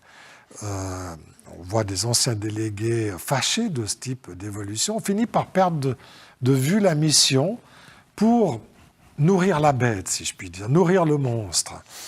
Et c'est ça qui commence à poser problème. Et ce n'est pas seulement la Croix-Rouge. La Croix-Rouge est peut-être emblématique, mais c'est vrai pour Amnesty International, c'est vrai pour Save the Children, c'est vrai pour toutes les grandes organisations. La grande organisation anglaise aussi. Human Rights Watch. Alors, Human Rights Watch américain, mais qui vient en aide au développement anglais, qui a aussi connu des crises, etc., parce que elles sont toutes confrontées à ce problème. Alors, elles font toutes de l'advocacy, on appelle ça. Donc, du lobbying qui est vis-à-vis des gouvernements. Mais elles finissent par dépendre de l'argent des gouvernements, de l'argent des milliardaires qui leur donnent des dons, de l'argent des petits contribuables et du marketing direct et tout ça dans les boîtes aux lettres, du fundraising. Et finalement, on perd de vue le sens même de la mission. Et ça, c'est un phénomène qui est général et qui, à mon avis, affecte le bon fonctionnement par exemple, du CICR, si je peux faire cette critique. Par exemple, le fait que le président du CICR, l'ancien président, M. Maurer, entre au conseil d'administration du World Economic Forum. Ça pose quand même un problème quand on sait que dans ce World Economic Forum, vous avez des multinationales qui exploitent en Afrique ou ailleurs des enfants, de la main-d'œuvre illégale, etc., ou qui encouragent des conflits, comme c'est le cas dans l'Est du Congo, conflits auxquels le CICR est appelé à répondre en fournissant de l'aide aux victimes des conflits. Mais c'est quand même problématique. C'est qu'il y a un conflit d'intérêts potentiel. Il y a un conflit d'intérêts manifeste. Mais pourquoi il le fait? Parce que ça le rapproche de multinationales qui vont lui donner de l'argent. Mais du coup, ça rend dépendant de ces gens-là. Donc on est dans un cercle vicieux qui me paraît très préjudiciable. Et je ne voudrais pas focaliser sur la Croix-Rouge parce que j'y étais, je la défends, je continue à me sentir partie prenante. Donc je ne vais pas on va dire, craché sur l'association dont j'ai été membre et membre, on va dire, dirigeant dans certaines instances. Et c'est pas elle que j'aimerais, sur lequel j'aimerais mettre là. Mais c'est un phénomène général dont, malheureusement, la Croix-Rouge est aussi, on va dire, partie prenante. Mais peut-être aussi à son corps défendant. Hein. Est-ce que c'est pas aussi peut-être un bénéfice, je veux dire dans ce sens-là, où la mission un peu du World Economic Forum, c'est de rapprocher les associations des entreprises pour faire changer les entreprises vers le mieux? Oui, alors si c'était comme ça, je serais complètement d'accord. Or, ce qu'on constate, c'est que ça va toujours dans un sens et jamais dans l'autre. Les entreprises ne changent pas. Les entreprises qui fabriquent des armes continuent à fabriquer des armes, plus que jamais, je dirais, dans les circonstances actuelles. Elles sont aussi sponsors du World Economic Forum, donc ça ne change pas, malheureusement. Ce n'est pas les entreprises qui s'humanisent, c'est l'humanitaire qui devient comme les entreprises. C'est ça, c'est là pour moi, où est le problème. Si c'était dans les deux sens, on pourrait encore discuter. Malheureusement, en tout cas, à mes yeux, ça ne l'est pas. Parce qu'en perdant l'indépendance financière, on perd aussi son indépendance intellectuelle. Et on n'est plus capable de résister. Le CICR, est-ce qu'on l'a beaucoup entendu sur Guantanamo? On l'a entendu il y a 10 ans, plus rien du tout. Guantanamo fonctionne toujours. Or, c'est une mission du CICR d'y aller et de dénoncer les États-Unis qui maintiennent cette prison odieuse. Pareil pour les crimes de guerre en Irak. Pareil pour les crimes de guerre en Irak. Donc là aussi, on voit que, si on regarde aussi le CICR, très dépendant des dons de la Croix-Rouge américaine. Ces dons ne sont pas gratuits. Il n'y a pas de dons gratuits. Donc si vous dépendez pour plusieurs centaines de millions de la Croix-Rouge américaine, vous êtes proche de ce que, on va dire, d'un point de vue américain sur le monde. Je ne dis pas que c'est forcément mal. Je ne dis pas que tout ça est légitime. Mais vous devez quand même faire très attention à cet équilibre et à préserver votre indépendance. Et j'ai l'impression que là, on ne prend pas non plus le bon chemin. Est-ce que les ONG sont aussi partie prenante ou sous influence de certains services secrets étrangers? On a beaucoup parlé de Save the Children qui aurait été manipulé en 2011 par la CIA, enfin, dont ces équipes locales pakistanaises auraient été infiltrées par la CIA. Est-ce que c'est des choses qui vous semblent... Ça m'apparaît. Franchement, c'est possible, c'est possible, parce que c'est vrai qu'il y a des ONG qui sont... Sous couverture, des agences secrètes sous couverture. Ou si on prend le cas de Human Rights Watch, c'était une émanation de la CIA. Ça, c'est clair, ça, c'est connu. Dans les années 70, il s'agissait de... Quand on a signé les accords d'Helsinki avec l'Union soviétique, on a créé Human Rights Watch sous on va dire, l'inspiration de la CIA, parce qu'on voulait introduire la thématique des droits de l'homme contre l'Union soviétique, d'ailleurs en soutenant les dissidents, etc., ce qui a d'ailleurs assez bien fonctionné. Human Rights Watch, d'ailleurs, reste, on va dire, un instrument de la politique étrangère américaine, même si elle le nie. Mais on voit qu'elle est très très proche des néoconservateurs américains, du Conseil de l'Atlantique, Atlantic Council, etc. Et que Kenneth Roth, l'ancien directeur qui a resté 30 ans au pouvoir, est partie prenante des néoconservateurs américains, donc de l'agenda, on va dire, des États-Unis. Ce qui ne l'empêche pas par ailleurs de faire du bon travail dans beaucoup de domaines. Hein, mais voilà. Mais je ne crois pas à une infiltration de la CIA. Disons là, franchement, de la CIA ou d'autres services. Hein. Non, je pense que c'est plutôt via le financement, via la proximité d'idées, des échanges d'experts, d'académiques. On voit aussi, ça concerne aussi les universités, d'ailleurs pas rien que l'humanitaire. Les universités sont infiltrées, les académiques sont financés et infiltrés par beaucoup de think tanks, d'officines qui ne sont pas forcément des services secrets, mais ou de fonds, plus ou moins proches des États.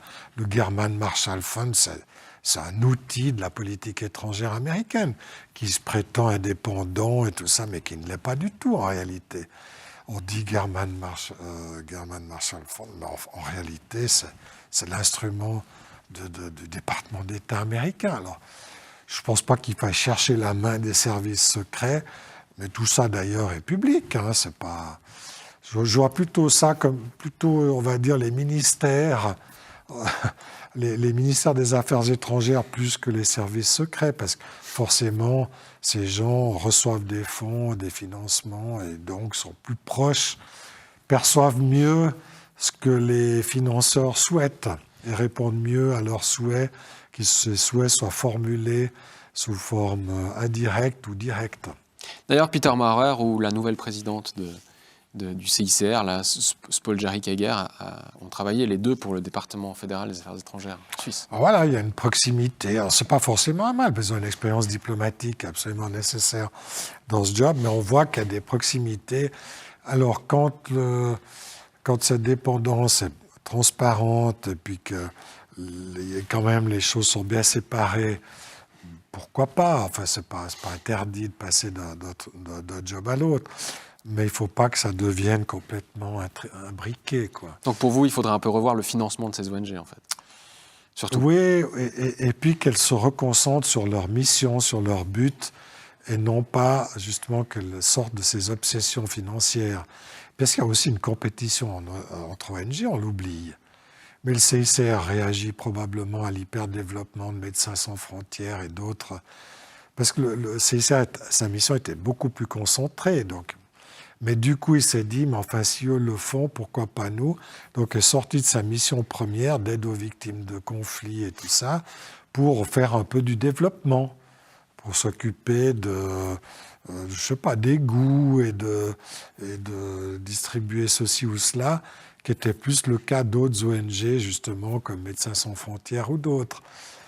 Donc, et ce qui génère d'ailleurs des montants plus gros, plus importants, des ressources plus importantes, parce qu'il y a aussi une compétition. Parce que si vous êtes trop petit, vous perdez de l'influence par rapport à d'autres, justement dans l'enceinte des Nations Unies ou vis-à-vis des gouvernements. C'est un monde finalement qui est assez proche, qui a l'air d'être humanitaire, qui a l'air d'être bénévole, aidé, pas désincarné, mais... désintéressé, mais qui en réalité ne l'est absolument pas du tout. Il y a des conflits de pouvoir inouïs au sein de ces ONG. Guy Mettan, nous arrivons gentiment au terme de cet entretien. Nous avons l'habitude de terminer avec une carte blanche pour nos invités. Donc voilà, si vous avez quelque chose à ajouter. Alors bon, j'ai pas... d'abord, merci, merci de l'accueil. C'était un plaisir d'échanger comme ça, un peu à bâton rompu, hein, de façon tout à fait... décontracté. Non, mais ce que je souhaite, effectivement, c'est qu'on retrouve, on va dire, nos sens, dans le bon sens du terme, c'est-à-dire qu'on retrouve un peu nos équilibres et notre sens critique, que ce soit vis-à-vis des conflits qui ont actuellement lieu. Alors, il y a celui d'Ukraine, mais on oublie aussi les autres. Hein. Il y a autant de morts en Ukraine aujourd'hui que dans l'Est du Congo ou au Yémen. Et on n'en parle jamais, jamais, jamais dans nos médias de ces deux autres conflits. Ou très peu. Très peu. J'ai rien vu sur le Yémen pendant des 10 derniers mois. Bon, il y avait une trêve, mais qui a été rompue. Et puis dans l'Est du Congo, il y a une recrudescence des combats. Il y a eu des centaines de milliers de morts, hein, dans l'Est du Congo. Voire plus que des centaines de milliers de morts. Et personne, et ça continue. Donc voilà, moi j'espère qu'on retrouve en Europe, on va dire, une vision large du monde, qu'on ne se préoccupe pas seulement de notre petit nombril wokiste en tant qu'individu, ou notre petit nombril géopolitique en tant que continent, mais qu'on reste ouvert à l'ensemble du monde et à toutes ces problématiques. Guy Mettan, merci pour cet entretien. Merci encore.